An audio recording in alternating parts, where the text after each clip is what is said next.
নিয়েছি, কামলিওয়ালার মাহফিল কখনো বন্ধ হবে না। শীত পড়ুক আর গরম, বৃষ্টি পড়ুক আর তুফান, নবীর শানের মাহফিল, নবীর প্রেমের বাগান আমরা মুসলমান সাজাইতে থাকবো। কেন? এটা পরীক্ষা চলছে। মালিক বলবে কখনো গরম বেশি দিব, দেখি বান্দা মসজিদে আসে কিনা। মালিক বলছে কখনো বৃষ্টি বেশি দিব, দেখি বান্দা আমার জিকির করে কিনা। মালিক বলছে কখনো আমি আল্লাহ শীতের প্রভাব বাড়িয়ে দিব, দেখি বান্দা আমার মাহফিলে আসে কিনা। সেই জন্য আজকে আমার বিষয়ের নাম জিহাদ। আমার অনেক লম্বা বিষয় দিয়েছে। আমার বিষয় হচ্ছে ইসলামে জিহাদের গুরুত্ব। জিহাদের ময়দানে মহানবী সাল্লাল্লাহু আলাইহি ওয়াসাল্লাম এবং সাহাবায়ে কেরামের ত্যাগ, বর্তমান নির্যাতিত মুসলমানের অবস্থা। এখন জিহাদ কি এটা আমাকে বুঝতে হবে। জিহাদ মানে কুপিয়ে দেওয়া নয়, জিহাদ মানে পাথর মারা নয়, জিহাদ মানে গলা টিপে ধরা নয়। কামলিওয়ালা রসুল বদরে গেলেন, কামলিওয়ালা রসুল উহুদে গেলেন, কামলিওয়ালা রসুল হুনাইন খন্দকে গেলেন, কামলিওয়ালা রসুল মক্কা বিজয় করলেন। ইসলাম যখন মক্কায় মদিনায় ফতফত করে বিজয়ের পতাকা তুলে দিয়েছে, আমার রসুল বললেন সাহাবী আমার, এতদিন ছিলাম জিহাদে আসগর, ছোট জিহাদে, এখন আমরা ফিরে যাব জিহাদে আকবর, বড় জিহাদে।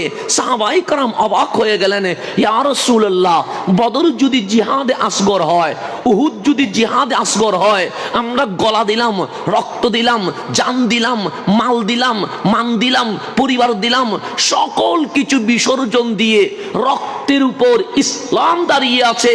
এটা যদি ছোট জিহাদ হয়, তাহলে জিহাদে আকবর কারে কয়?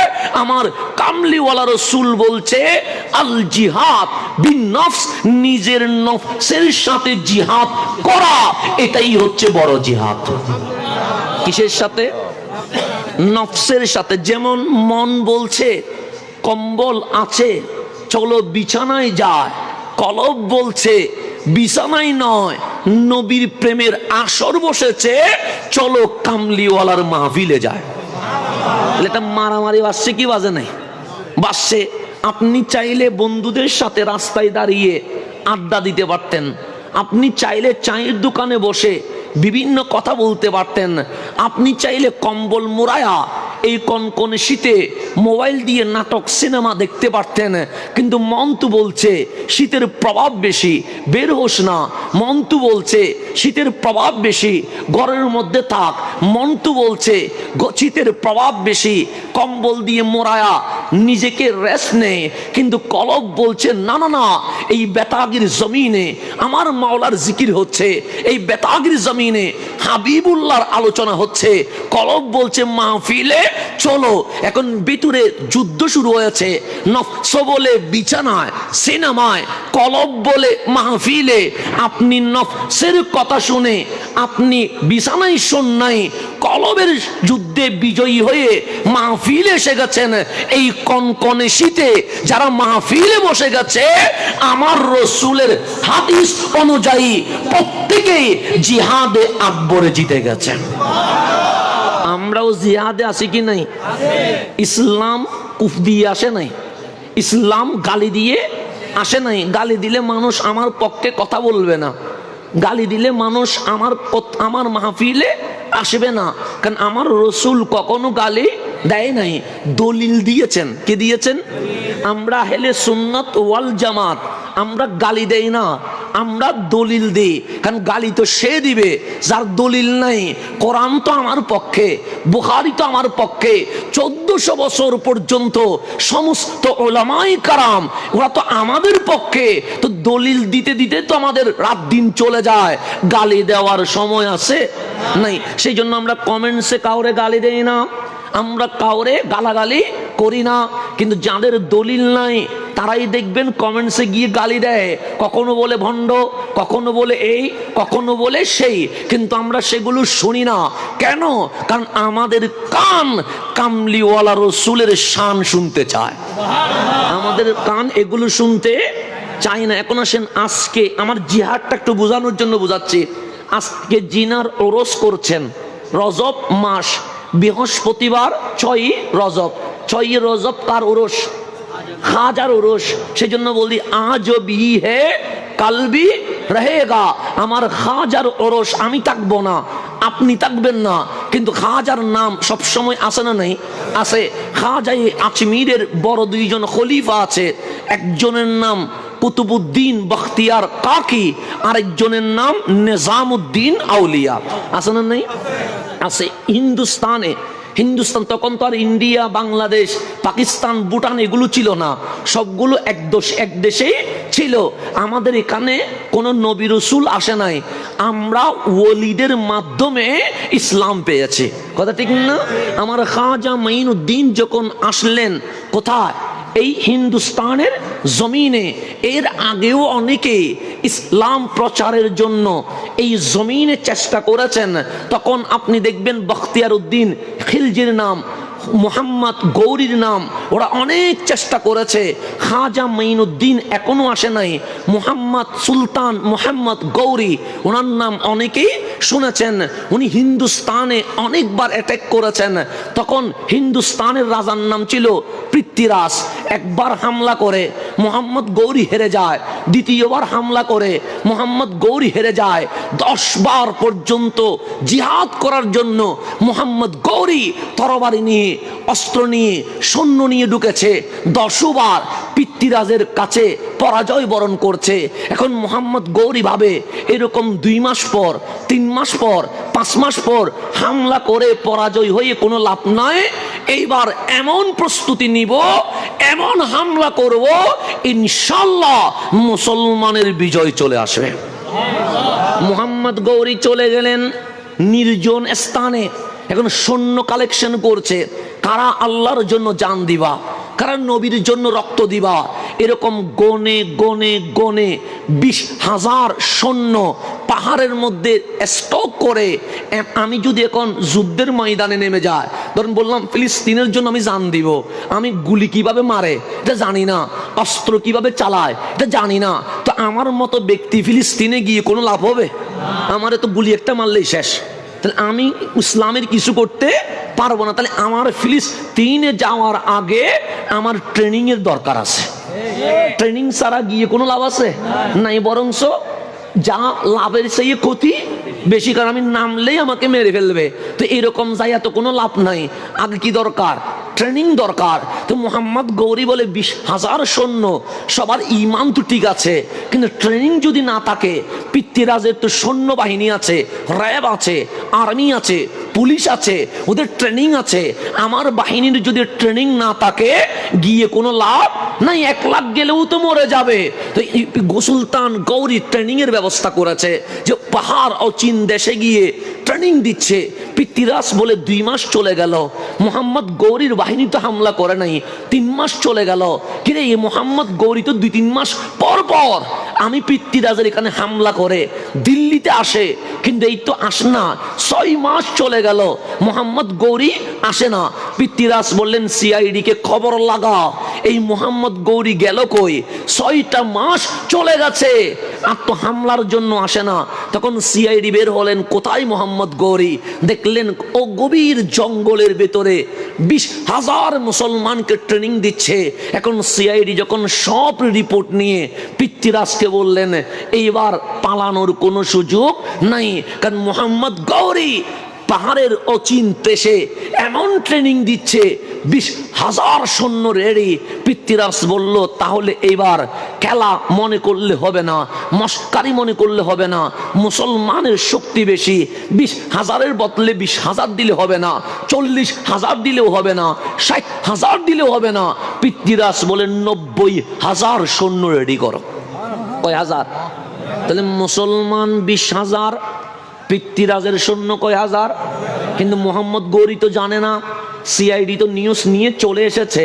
মোহাম্মদ গৌরী মনে করছে পৃথ্বীরাজ কোনো কিছু জানে না, বিদায় সে কোনো প্রস্তুতি নাই। মোহাম্মদ গৌরী বললেন, 20,000 সৈন্য একসাথে দিল্লিতে রওনা হও। একসাথে যখন দিল্লিতে রওনা হয়েছে, পৃথ্বীরাজ 90,000 বের করে দিছে। তাহলে এদিকে 20, এদিকে কত? 1 ঘন্টাও মুসলমান বাহিনী টিকতে পারে নাই, কারণ 90,000। এমন মায়ের, কারো হাত কেটে গেছে, কারো পিঠ কেটে গেছে, কারো পা কেটে গেছে, জান বাঁচানো ফরজ, সেই জন্য 20,000 মুসলমান মাইকায়া পালানো শুরু করছে। কারণ যদি থেমে তাই 90,000-এর কোফানিতে 1 ঘন্টা পর একজনরেও জিন্দা পাওয়া যাবে না। যখন পালিয়ে যাচ্ছে হঠাৎ দেখলেন এক নোরানি চেহারার মানুষ, মাথায় পাগড়ি, মুখে দাড়ি, হাতে তসবি, বগলে আল কোরআন, প্যাকেটে মিসওয়াক, নোরানি এক জাতের মানুষ হিন্দুস্তানে প্রবেশ করছেন। এখন দাড়িও আছে, টুপিও আছে, পাগড়িও আছে, কোরআনও আছে, তসবিও আছে, মেসওয়াকও আছে। মুসলমান এই কথা বলার কোনো দরকার আছে? যেমন আমি টুপিও দিলাম, দাড়িও দিলাম, জুব্বাও আনলাম, কোরআন শরীফও আলগালাম, কেউ কি আমার জিজ্ঞেস করবে তুমি কি মুসলমান? দরকার নাই, কারণ আমার আফাদ মস্তক পরিচয় বলছে আমি মুসলমান। যখন ওই দবদবে নুরানি মানুষকে দেখলেন, কিরে ওনার হাতে তো তরবারি নাই, আছে তো তসবি, ওনার বগলে তো গ্রেনেড নাই, আছে তো কোরআন, ওনার প্যাকেট তো বোমা নাই, আছে তো মেসওয়াক, কিন্তু এই নুরানি দবদবে দরবেশ যাচ্ছে কোথায়? 20,000 সৈন্য বললেন, ইয়া রাজুল, এই পুরুষ, কম দাঁড়ান, আইনা তাজহাব, যাচ্ছেন কই? তখন আমার খাজায়ে খাজগান, রাজাই হিন্দুস্তান মাইনুদ্দিন চিস্তি আজমিরি সঞ্জরি ওদের দিকে তাকায়া বললেন, মা বালুকুম, তোমাদের এই অবস্থা হইল কেন? কারো হাতে রক্ত, কারো পায়ে রক্ত, কারো পিঠে রক্ত। তখন তারা বললেন, বলিয়েন না, এই দিল্লির রাজা পৃথ্বীরাজ বড় জালেম মানুষ, সে আমাদেরকে আক্রমণ করার কারণে আমাদের রক্ত বন্যা বসে গেছে, কাপড় ভিজে গেছে। আমি তো তখন খাজা বলেন, আমি তো যাচ্ছি দিল্লিতে। তখন মুসলমান বাহিনী বললেন, লা তাজহাব, যায়েন না, যায়েন না, কারণ আপনি একজন মানুষ, তরবারিও নাই, বোমাও নাই, আমরা 20,000 সৈন্য তরবারি নিয়ে ঢুকেছি, কিন্তু অপমানিতভাবে হেরে পালিয়ে চলে যাচ্ছি। আপনারে একলা পাইলে এখানে তো শেষ করে দিবে, আপনি আমাদের সাথে চলেন। তখন আমার খাজা বলেন, লা, আমি তোমাদের সাথে যাব না। সবাই আশ্চর্য হলেন, আপনি কি ভয় পাচ্ছেন না? সে না না, লা আখাফ, আমি ভয় পাচ্ছি না। সে কিসের বলে আপনি দিল্লিতে যেতে চান? তখন আমার খাজা বলে, তোমরা পালিয়ে যাচ্ছ তরবারির ভয়ে। কিসের ভয়ে? স্বাভাবিক, কিসের ভয়ে? আর আমি মাইনুদ্দিন দিল্লিতে প্রবেশ করছি কামলিওয়ালা রসুলের হুকুমে। আমার আটকাবে কে? আরে তরবারি দিয়ে মুসলমানের বিজয় হয় না, বোমা দিয়ে মুসলমানের বিজয় হয় না, কামলিওয়ালার নজর দিয়ে মুসলমানের বিজয় হয়। খাজা মাইনুদ্দিন বলছে, তোমরা পালিয়ে যাচ্ছ তরবারির ভয়ে, আমি মাইনুদ্দিন দিল্লিতে প্রবেশ করছি আমার কামলিওয়ালা রসুলের হুকুমে। তো যেখানে নবীর নূর আছে, নবীর নজর আছে, সেখানে ভয়ের কোনো কারণ নাই। তো কোন অস্ত্র ছাড়া রসুলের নূর নিয়ে মাইনুদ্দিন যখন দিল্লিতে এসে গেছে, 2 জন খলিফা বানালেন। একজনের নাম কুতুবুদ্দিন বখতিয়ার কাকি, আরেকজনের নাম নিজামুদ্দিন আউলিয়া। এই 2 জনকে রেখে চলে গেলেন আজমিরে। আসলেন শূন্য। যেদিন মারা গেলেন সেদিন 99 লক্ষ মুসল্লি জানাজার নামাজ দাঁড় করিয়ে দিয়েছেন। এটার নাম জিহাদ। এটার নাম কি? নিজামুদ্দিন আউলিয়া, উনি তো দিল্লিতে ইসলাম প্রচার করেছেন। উনি দরবেশ, ওলিমানি যারা ইসলাম প্রচার করে, যারা মুসলমান বানায়, ওনাদেরকে ওলি বলে। তো নিজামুদ্দিন আউলিয়া দিল্লির জমিনে অসংখ্য বেদুইনকে, অসংখ্য বিধর্মীকে, অসংখ্য অমুসলিমকে ইসলামের ছায়া তলে এনে আল্লাহর হাবিবের উম্মত বানিয়েছেন। তো ওনারা জিহাদ কিভাবে করেছেন দেখেন। ওই যে মনের কথা বললাম, জিহাদ বিন নফস, নফসের সাথে জিহাদ, এটা একটু বুঝবেন, কারণ বিষয় আমার জিহাদ, জিহাদটা একটু বুঝতে হবে। নিজামুদ্দিন আউলিয়ার বয়স বেশি হয়ে গেছে, মানে উনি বৃদ্ধ হয়ে গেছেন। এমন বয়স হয়ে গেছে এখন হাঁটতে চলতে পারে না, এমন অসুস্থ হয়ে গেছে উনি বিছানায় পড়ে গেছেন, এখন বসতে পারে না, হাঁটতে পারে না। দিল্লিতে বড় বড় মুসলিম ডাক্তার যারা আছে সবাই চিকিৎসা করে দেখলেন নিজামুদ্দিন আউলিয়ার জন্য আর কোনো মেডিসিন নাই। সবাই বললেন উনি মারা যাবে, অল্প কয়েকদিন দুনিয়াতে আছে, যতদিন আছে ওনার সেবা করে যান, ওনার কোনো মেডিসিন নাই। এখন বক্তরা দিশাহারা হয়ে গেছে, নিজামউদ্দিন আউলিয়া যতদিনই বাঁচুক, মেডিসিন না থাকলে এই মানুষটা প্যারালাইজের মতো বিছানায় শুয়ে গেছে, কি করা যায়? তখন চতুর্দিকে খবর হয়ে গেছে মুসলমানের দরবেশ নিজামউদ্দিন আউলিয়া অসুস্থ হয়ে গেছে, ডাক্তারের কোনো মেডিসিন নাই। তো গ্রামেও তো ওনার ভক্ত আছে, শহরেও না ওনার ভক্ত আছে। হিন্দুস্তানের গ্রামের সহজ সরল দুইজন ভক্ত যখন খবর পাইলেন নিজামউদ্দিন আউলিয়া অসুস্থ, দরবেশদের দেখার জন্য গ্রাম থেকে দিল্লির জমিনে চলে এসেছেন। এসে দেখলেন হুজুরের অবস্থা কি নয়, ভালো নয়, বিছানায় শুয়ে আছে, হাঁটতে চলতে বসতে পারে না। তখন সামনে ডানে বামে খাদেম আছে না নেই? আছে। তো এই গ্রামের মানুষ তো সহজ সরল হয়, তখন জিজ্ঞেস করলেন ডাক্তারে দেখিয়েছেন? হ্যাঁ দেখানো শেষ। তো কোনো মেডিসিন নাই? আর কোনো মেডিসিন নেই। হুজুরের হায়াত নাকি শেষের দিকে, অল্প কিছুদিনের পর উনি মারা যাবেন। তো গ্রামের মানুষ ওনারা তো এত ফ্যাঁসু বুঝে না, এত বেজালো বুঝে না। গিয়ে বললেন আই দরবেশ নিজামউদ্দিন আউলিয়া, আই মুসলমানদের বাবা, আপনাকে যদি একটা কথা বলি রাখবেন? তখন নিজামউদ্দিন আউলিয়া বলেন বাবা বলেন না, কি বলবেন? হুজুর আমরা গ্রাম থেকে এসেছি। নিজামউদ্দিন আউলিয়া বলে হ্যাঁ আমি জানি, তো কি বলতে চাও? আমাদের গ্রামে একজন হিন্দু ডাক্তার আছে, উনি চিকিৎসা করলে ওনার এত সুনাম, রোগী নাকি ভালো হয়ে যায়। রোগী নাকি কি হয়ে যায়?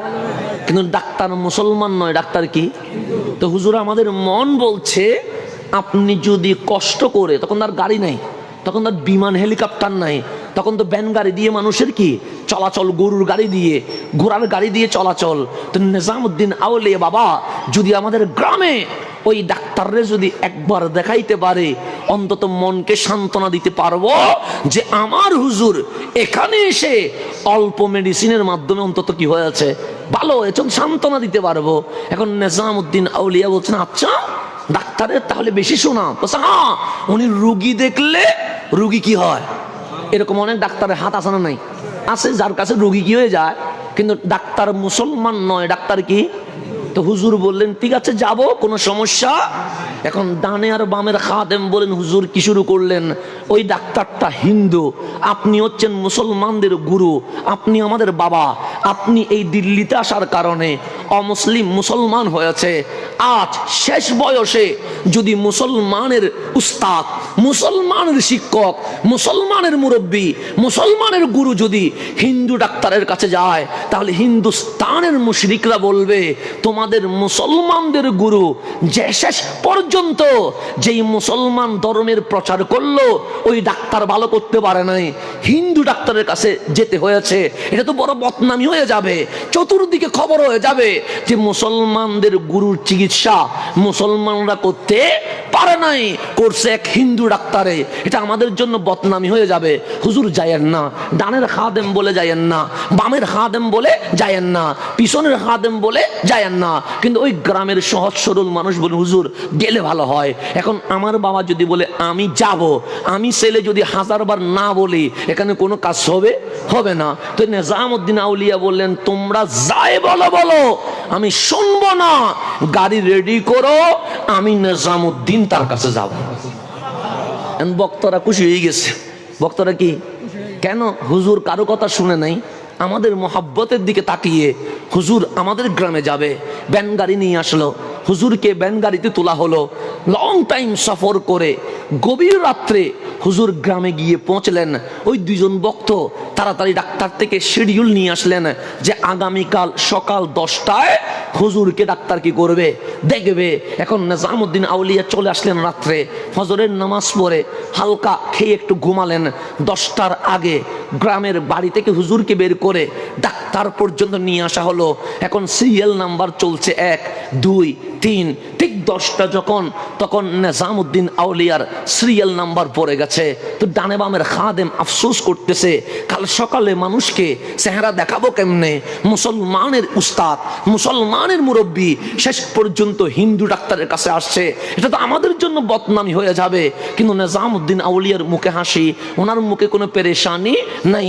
তো 10টা যখন হয়েছে ঠিক ডাক দিল যে হেল্পারে, 10 নম্বর নিজামউদ্দিন আউলিয়া। নিজামউদ্দিন আউলিয়াকে ভিতরে ঢুকানো হলো। ঢুকানোর পর নিজামউদ্দিন আউলিয়া বললেন, ডাক্তার শুধু আমি আর তুমি থাকবো, মাঝখানে কানে কেউ থাকার কোনো সুযোগ নাই। খাদেমদেরকে বের করে দিলেন, ডাক্তারের যিনি সহযোগী আছে ওনাকেও বের করে দিলেন। এখন নিজামউদ্দিন আউলিয়া বলছেন, কোনো ভয় পাচ্ছ? সে না, ভয় পাচ্ছি না, আপনি মুরব্বী অসুস্থ মানুষ, ভয় পাওয়ার কি আছে? তো দরজাটা কি একটু বন্ধ করে দেওয়া যাবে? যাবে। তো দরজাটা বন্ধ করলেন। নিজামউদ্দিন আউলিয়াকে ডাক্তার বললেন, আপনার কি হয়েছে? আমার কি হয়েছে সেটা পরে শুনবা, কিন্তু ডাক্তার তোমার অনেক সুনাম। তখন ডাক্তার বলে, হ্যাঁ তোমার কথা আমি শুনেছি, তুমি নাকি রুগী দেখলে রুগী ভালো হয়ে যায়। হ্যাঁ ঠিক শুনেছেন মুরব্বী, আমি রোগী দেখলে রুগী ভালো হয়ে যায়। তোমার কাছে এমন কি আছে রুগী দেখলে রুগী ভালো হয়ে যায়? তখন ডাক্তার বলে, হুজুর আমার কাছে কিছুই নাই, আমি কিরকম ডাক্তার, দিল্লির ডাক্তারও সেরকম ডাক্তার, আজমিরের ডাক্তারও সেরকম ডাক্তার, আমি যেই বই পড়ে ডাক্তার, বিশ্বের ডাক্তারও সেই বই পড়ে ডাক্তার। বই কি দুইটা আছে নাকি? ডাক্তারি বই কয়টা হয়? একটাই তো হবে। তা আমি এই কি বই পড়ে অনার্স মাস্টার্স এমবিবিএস করেছি, আমিও একই বই, দিল্লির ডাক্তারও একই বই, আজমিরের ডাক্তারও একই বই। এটা তাকবীর দেন হুজুরের জন্য, এটা তাকবীর দেন হুজুরের জন্য। নারে তাকবীর, নারে রিসালাত, নারে গাউসিয়া, নারে তাকবীর। না দম দম না দম দম ভরে হুজুর দাও। নারে তাকবীর, নারে রিসালাত, নারে গাউসিয়া, আহলে সুন্নাত ওয়াল জামাত জিন্দাবাদ জিন্দাবাদ। উদুদ খুবরের আগমন, শুভেচ্ছার স্বাগতম। উদুদ খুবরের আগমন, নারে তাকবীর। আলহামদুলিল্লাহ, আজকের মাহফিলের আমাদের সম্মানিত উদ্বোধক, যিনার নাম আমি প্রারম্ভে আলোচনা করেছিলাম, ঐতিহ্যবাহী দ্বীনি শিক্ষা নিকেতন বেতাগী রহমানিয়া জামিউল উলুম সিনিয়র মাদ্রাসার সম্মানিত অধ্যক্ষ উস্তাজুল উলামা হুজুর আল্লামা মুহাম্মদ ইলিয়াস নূরি মুদ্দাজিল্লুল আলী তশরিফ আবরি করেছেন। হুজুরের আগমনকে স্বাগত জানিয়ে আমরা সবাই বলি মারহাবা। আলহামদুলিল্লাহ, মাহফিল কানায় কানায় পরিপূর্ণ হচ্ছে। আমাদের মেহমানগণ হুজুর অবশ্য আগেই এসেছেন, আমি হুজুর থেকে অনুমতি নিয়েই এখানে আসছি। তো হুজুর বসেছিলেন এই কারণে যে আমি কিছুক্ষণ বললেই হুজুর আসবেন। আলহামদুলিল্লাহ, আমাদের অতিথিগণ ওনারা ঠিক সময়ের আগে সবাই আস্তে আস্তে তশরিফ আনছেন। রব্বে করিম আপনাদের আমাদের সকলের উপস্থিতিকে যেন কবুল করে নেয়। এখন আসেন, আমার কথা বুঝতেছেন? কথা বুঝতে লাগুন না? জামিল না? আচ্ছা ঠিক আছে ইনশাল্লাহ।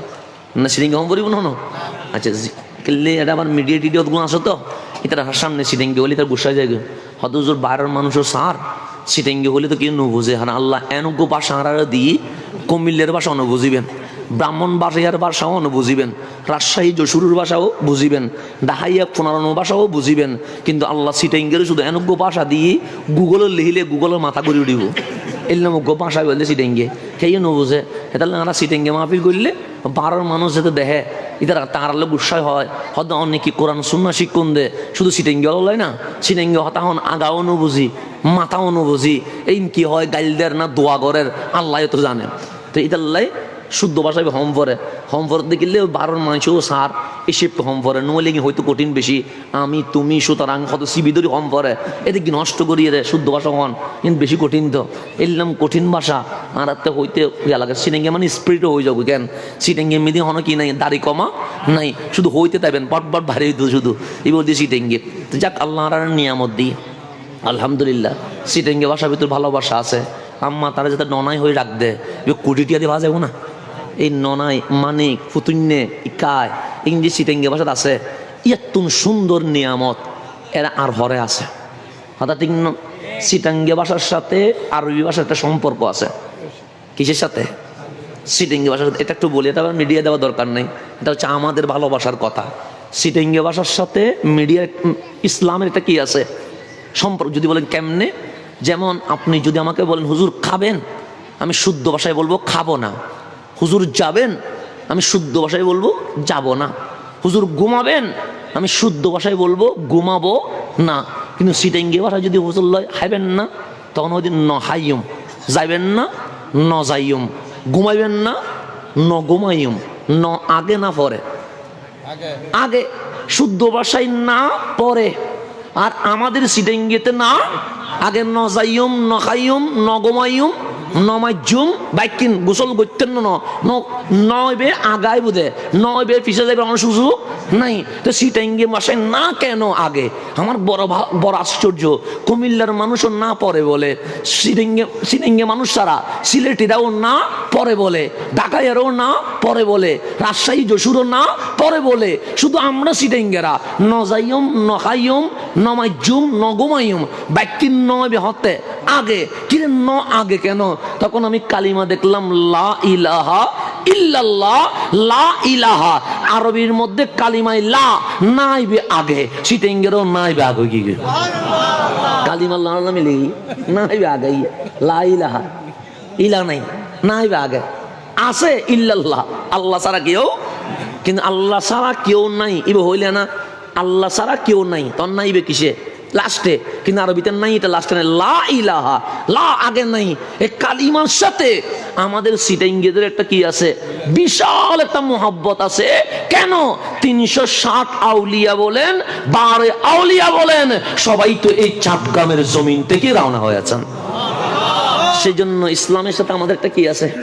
কানেকশন। আমরা ওই ইন্ডিয়ায়, ইন্ডিতে আরবি, ইন্ডিয়ায়, ইন্ডিটা কি? ইন্দি মানে আমার কাছে আরবি শব্দ। তো সিরেঙ্গে সব প্রায় শব্দ অনেকটা কি আছে? আরবি আছে। তো আল্লাহ তাবারক ওয়া তাআলা এই ভালোবাসা, এই মোহাব্বত কিয়ামত পর্যন্ত যেন জারি রাখেন। এখন সামনের দিকে যে গভীরভাবে খেয়াল করবেন, নিজামউদ্দিন আউলিয়ার কথা বলছিলাম। নিজামউদ্দিন আউলিয়া, ডাক্তার দরজা বন্ধ করো। ডাক্তার দরজা বন্ধ করলেন। নিজামউদ্দিন আউলিয়া বলছে, তোমার বড় নাম ডাক আছে, তুমি নাকি রুগী দেখলে রুগী ভালো হয়। তো ডাক্তার বলে, স্পেশাল আমার কিছুই নাই, কারণ যে বই পড়ে দিল্লিতে ডাক্তার, আজমিরে ডাক্তার, আমিও গ্রামের ডাক্তার, সেই বই পড়ে ডাক্তার। কিন্তু নিজামউদ্দিন আউলিয়া বলে, তোমার যে সুনাম, তুমি রুগী দেখলে ভালো হয়, এর পিছনে মূল রহস্য কি একটু আমারে বলো। তখন ডাক্তার বলে, একটা মূল রহস্য আছে। সে কি মূল রহস্য? আমার মন যা বলে আমি তার বিপরীত করি। মন যা বলে, মন যদি বলে ঘুমাবো, আমি বলি ঘুমাবো না। মন যদি বলে খাবো, আমি বলি খাবো না। মন বলি যদি বলে যাবো না, আমি বলি যাবো।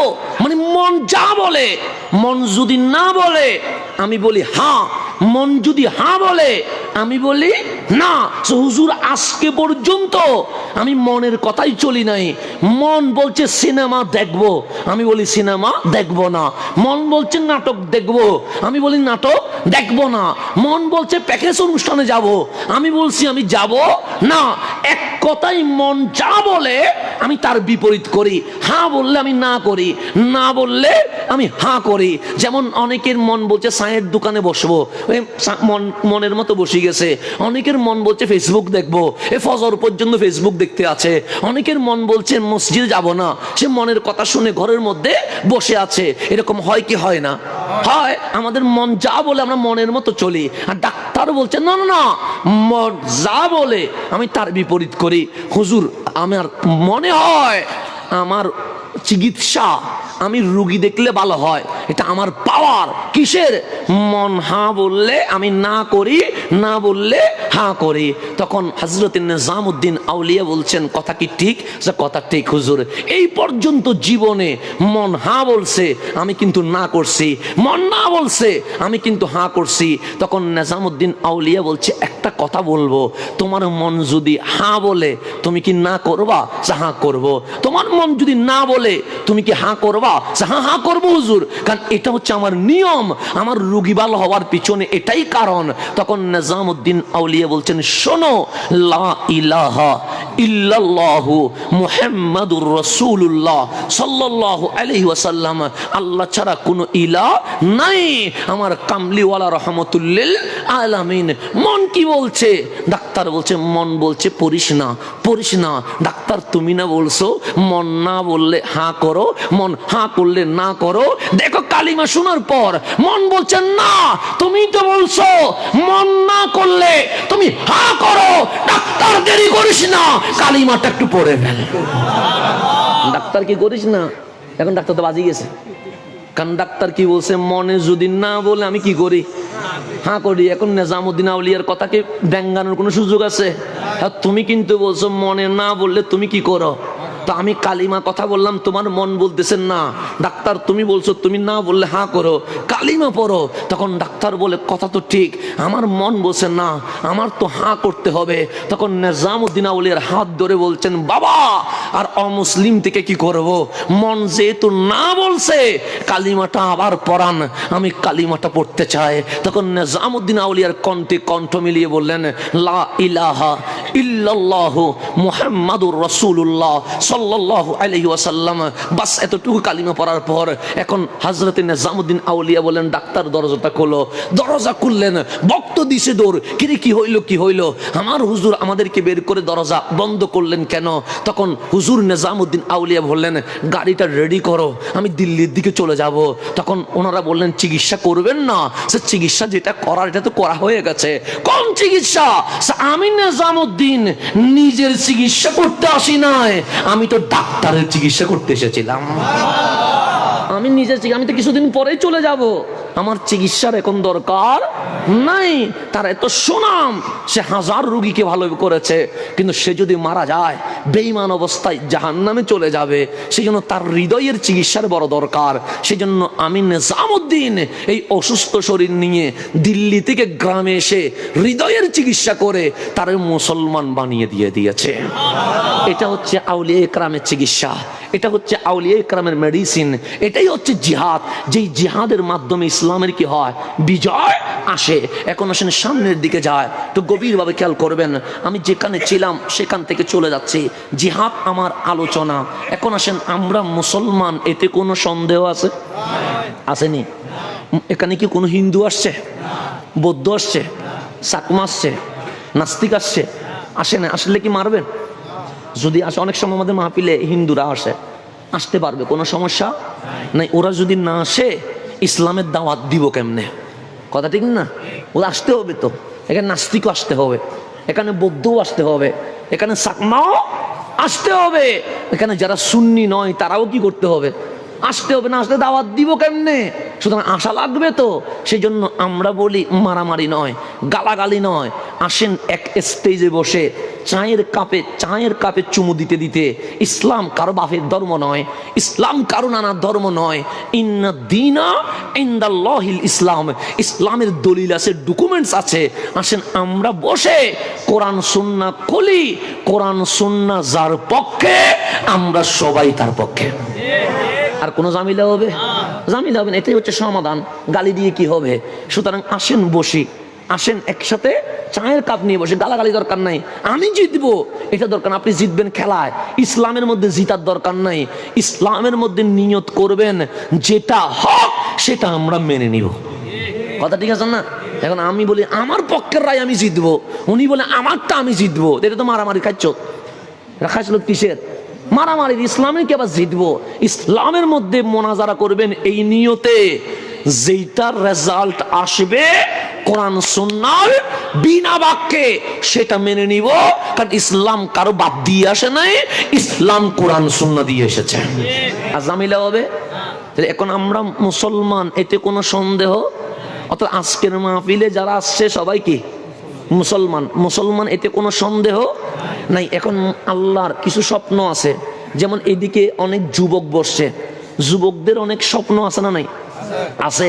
সেই জন্য ওরা যখন মোটিভেট স্পিক শুনে, কি মোটিভেট মানে যেটা আবেগী কথা বলে আর কি, যেটার কোনো কি নাই, বাস্তবতা নাই। আমরা আবেগিকতার পিছনে বেশি কি করি, দৌড়ি। এগুলা মোটিভেট অনেক স্পিকার আছে, কিছু আছে ব্যবসা বাণিজ্য নিয়ে মোটিভেট দেয়, কিছু আছে ইসলাম নিয়ে মোটিভেট দেয়। এগুলো প্রতারণা হয় কেন? কারণ মোটিভেটে কোনো বাস্তবতা নাই, জাস্ট আপনাকে আবেগ দেখাবে।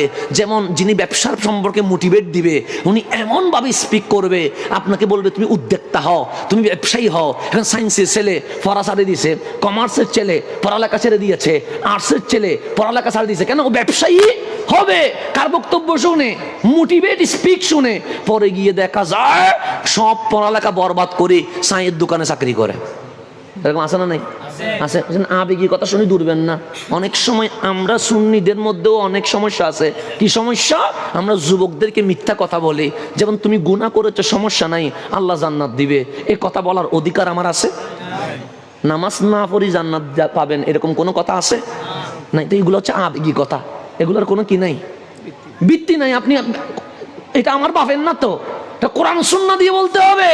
তা আপনি যুবককে আমি মিথ্যা কথা বলে লাভ কি? মাহফিল আমার বাড়বে, জনপ্রিয়তা আমার বাড়বে, কিন্তু কাল কবরের মধ্যে মায়ের কোনো দিকে কম হবে না। কারণ ইসলামকে বিকৃত করা হচ্ছে এখানে। আপনাকে সহজ, ইসলাম সহজ দিয়ে আসে নাই। ইসলাম যদি এরকম আবেগ দিয়ে আসতো, কামলিওয়ালা তাইফের জমিনে রক্ত ঝরানোর কোনো দরকার ছিল না। দরকার আছে? আমার নবী তো সিংহাসনে বসে বসে মোটিভের স্পিক দিয়ে দিয়ে মানুষকে কোন দিকে রাখতে পারতেন? ইসলামের দিকে। বদরে যাওয়ার দরকার কি? উহুদের মধ্যে দন্দন মুবারক শহীদ করার দরকার কি? রসুলের পেটে কিদার যন্ত্রণায় পাথর বাঁধার দরকার কি?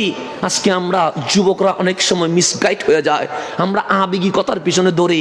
বন্ধু, আবেগ দিয়ে ইসলাম আসে নাই, রক্ত দিয়ে ইসলাম এসেছে। এটা মনে রাখবেন। আবেগী কথায় দৌড় দিয়েন না। যুবকরা বেশি আবেগী কথায় দৌড়ে কেন? ওদের মনের মধ্যে একটা খায়েশ হচ্ছে, কোন হুজুর জান্নাত দিবে, কোন হুজুর জান্নাত দিবে। জান্নাত যদি দেওয়া এত সহজ হইতো, আমি সবাই জান্নাত দিতে পারতাম, কিন্তু আমি নিজে জান্নাতে যাব কিনা আমি তো নিজেই জানি না। কথা ঠিক না? সেখানে আপনাকে কিভাবে জান্নাতে নিয়ে যাবে? তা আল্লাহ যেন আমাদেরকে বুঝার তৌফিক দান করে। আমি মোটিভেট কথা বলবো না। কেন বলবো না? কারণ আবেগ এটা লাগবে, কিন্তু আগে বিবেক লাগবে। আর কি লাগবে? বিবেক। আবেগ পরে জজবা লাগবে। জজবার মধ্যে হুশ হারাইলে হবে না, হুশ আগে থাকতে হবে। সেই জন্য ইসলামের প্রথম আয়াত কুল হুয়াল্লাহু আহাদ নয়, ইসলামের প্রথম আয়াত আলহামদুলিল্লাহি রাব্বিল আলামিন নয়।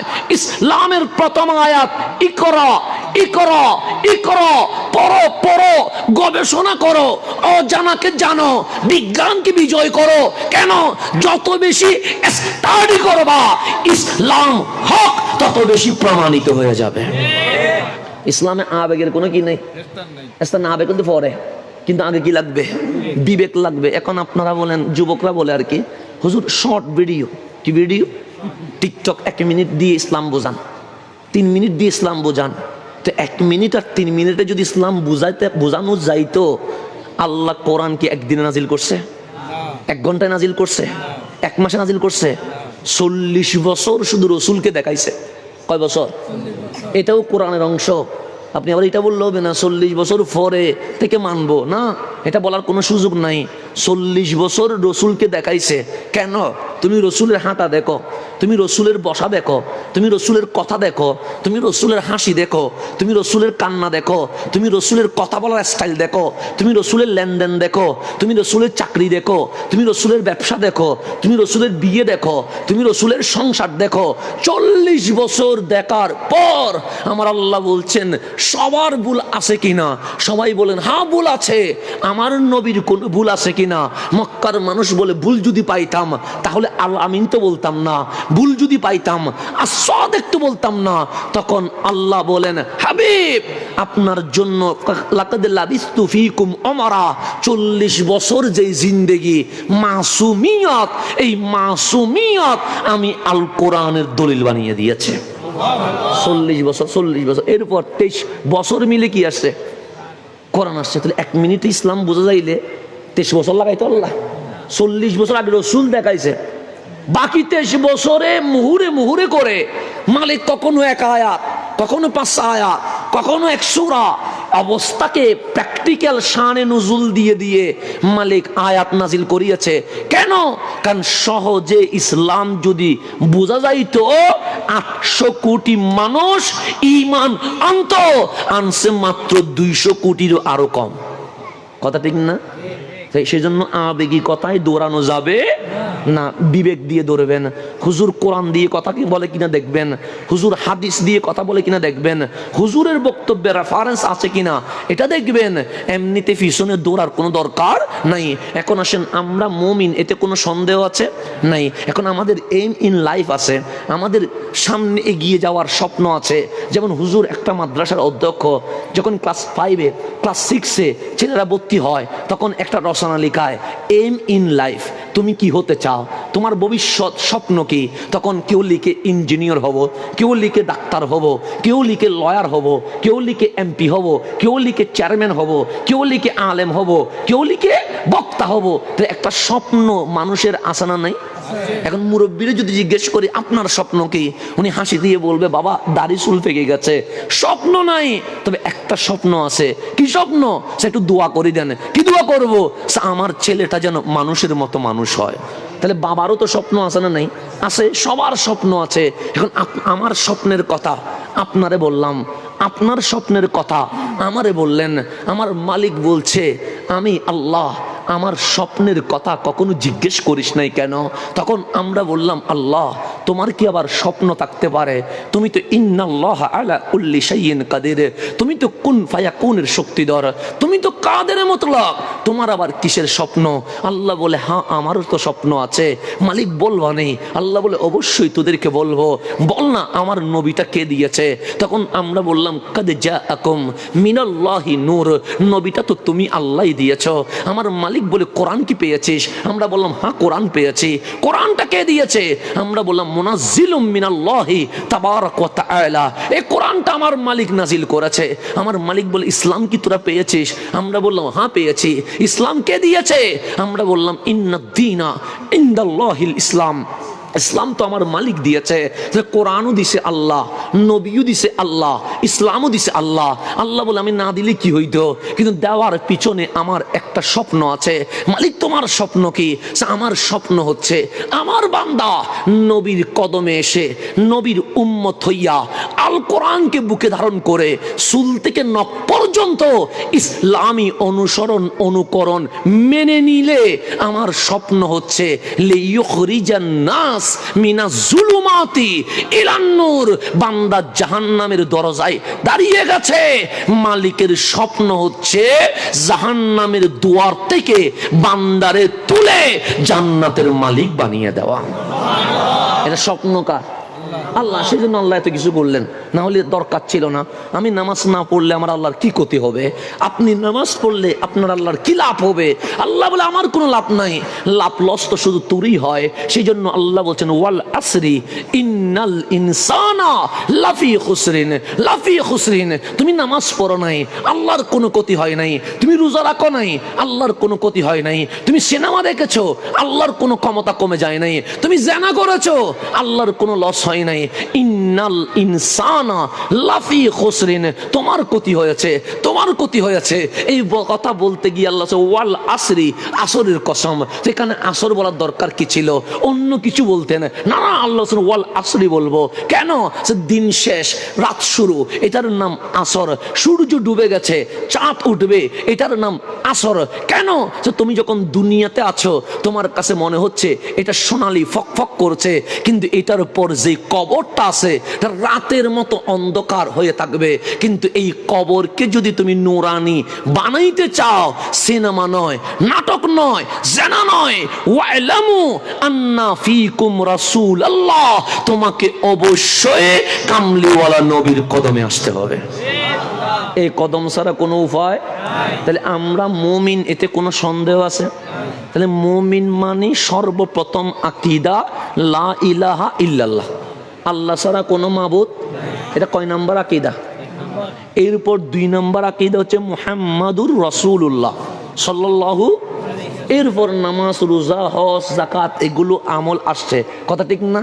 তাহলে প্রথম আকীদা লা ইলাহা, এই কথা মানলেই তো তারা আমরা মুসলমান বলি, কথা ঠিক নেই?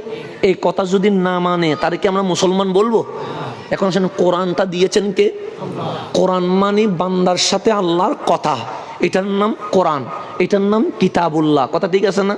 ঠিক আছে। এখন কোরআন যে দিছে, কোরআনের মধ্যে আল্লাহ আমাদেরকে ডাকছে কি ডাকে নাই? ডাকছে। যেমন শুধু হাসান বললে আমি হব, আব্দুল্লাহ বললে আপনি হবেন, তো আল্লাহ তো একজন একজন করে ডাকলে এরকম কোরআন শরীফ তো 500-600টা লাগবে। তো আল্লাহ বললেন ইয়া আইয়ুহাল্লাযীনা আমানু। যখন আমানু বলছে, এখানে হাসানও আছে, অতিথিও আছে, দর্শক শ্রোতাও আছে। তো আল্লাহ সবাইরে চিনে কি চিনে না? চিনে। তো ইয়া আইয়ুহাল্লাযীনা আমানু বলে কারে বলবে? ইমানদাররাই তো বলবে, কথা ঠিক না? কারে বলবে? ইমানদার যেন ইয়া আইয়ুহাল্লাযীনা আমানুত্তাকুল্লাহ, আল্লাহরে কি করো, ভয় করো। তো সে আল্লাহ বলছেন ইয়া আইয়ুহাল্লাযীনা আমানু, এই ইমানদাররা ভালো করে শোন, আমিনু বিল্লাহ, আল্লাহর উপর ঈমান আনো। কে বলতেছে? আল্লাহ। কারে বলতেছে? মুমিন রে বলতেছে। তো মুমিন মানে যে ঈমান আনছে, তো আল্লাহ তো বলা দরকার ইয়া আইয়ুহাল কাফিরুন আমিনু বিল্লাহ, এ কাফের আল্লাহর উপর ঈমান আন। ইয়া আইয়ুহাল মুশরিকুন, এই মুশরিক আমিনু বিল্লাহ, আল্লাহর উপর ঈমান আন। ইয়া আহলাল কিতাব, এই কিতাব ওয়ালারা আমিনু বিল্লাহ, আল্লাহর উপর ঈমান আন। অত বলতেন ইয়া আইয়ুহান নাস, এই মানব জাতি আমিনু বিল্লাহ, আল্লাহর উপর ঈমান আন। আল্লাহ হিন্দুরও বলে নাই, ইহুদিরও বলে নাই, খ্রিস্টানরাও বলে নাই, নাস্তিকরাও বলে নাই। আল্লাহ বলছেন ওই যে আমরা যারা মাহফিলে আসলাম, আমরা যারা মসজিদে আসলাম, তাদেরকে বলছে ইয়া আইয়ুহাল্লাযীনা আমানু, এই ঈমানদারগণ আমিনু বিল্লাহ, আল্লাহর উপর ঈমান আনো। কে বলতেছেন? আল্লাহ বলতেছেন। আল্লাহ আমরা কেন ঈমান আনবো? আমরা তো আগে থেকে বলছি লা ইলাহা, ঈমান আনছি বিদায় তো মাহফিল করছি, ঈমান আনছি বিদায় তো মাহফিলে বসছি। আল্লাহ বলে ঈমান হয় নাই কেন?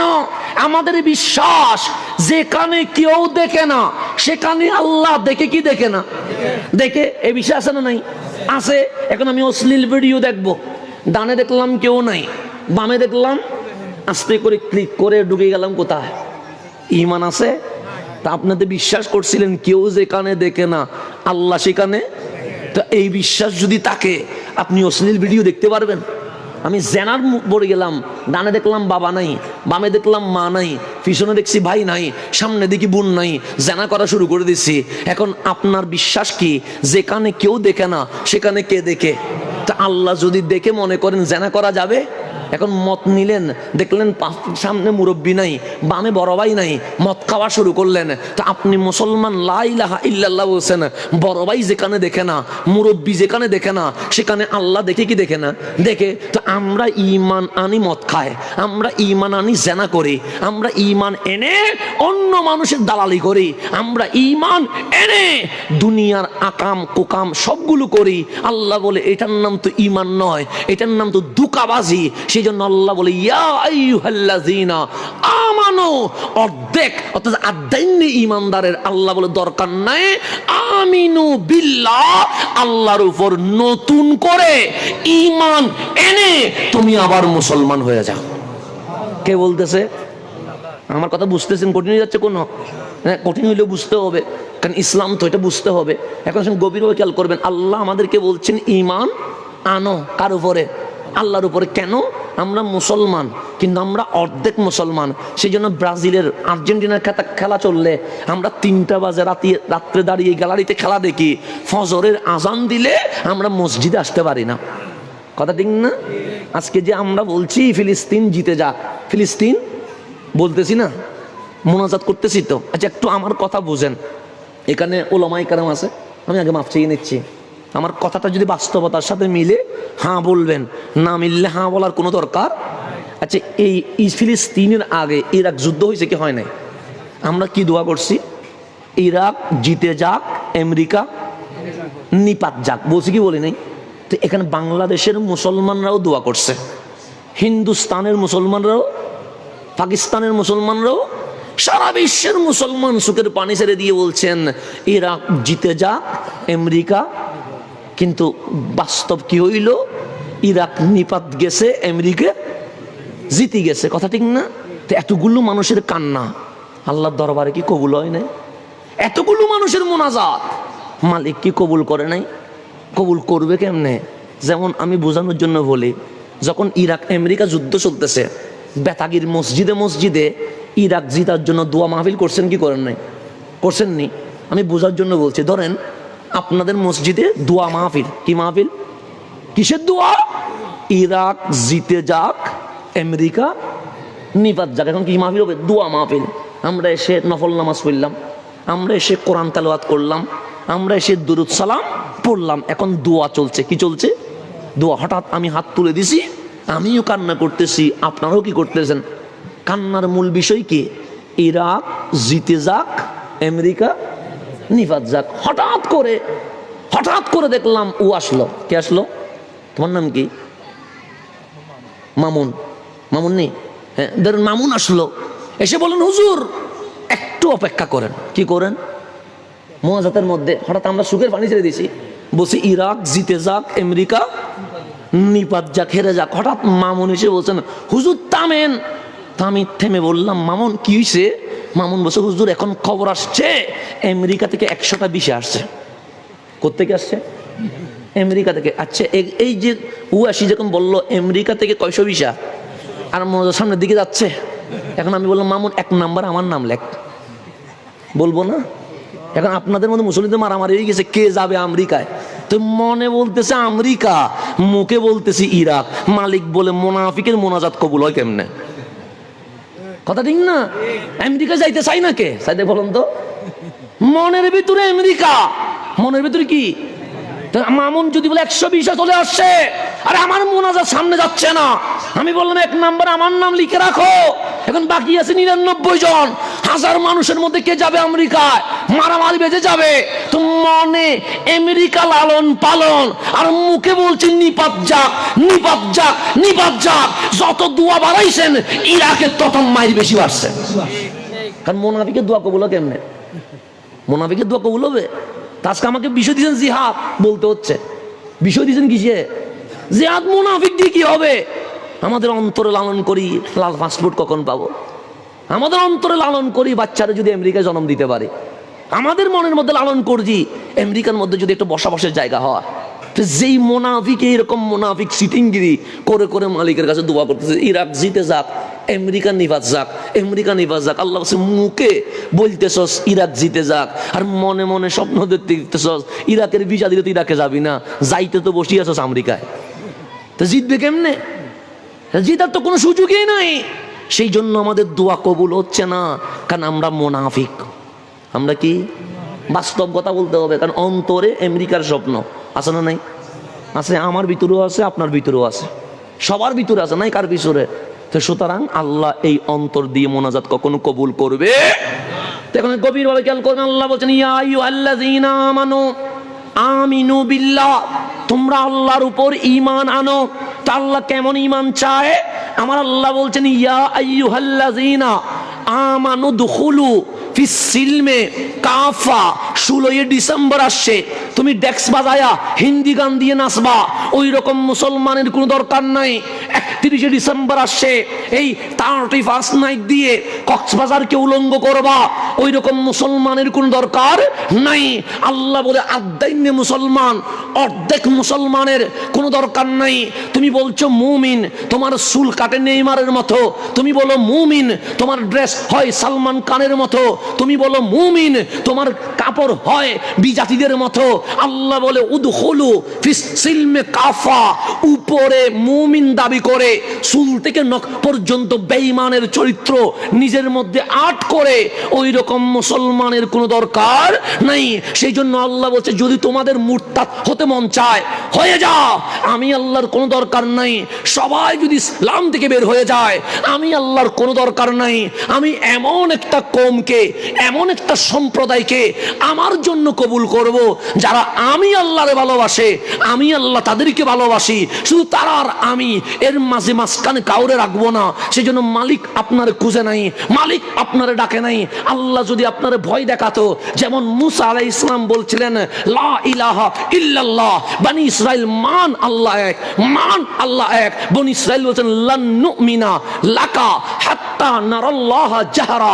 মুসা তোমার কথা মানবো না যতক্ষণ চর্ম চোখে আল্লাহ দেখবো না, ততক্ষণ মানবো না।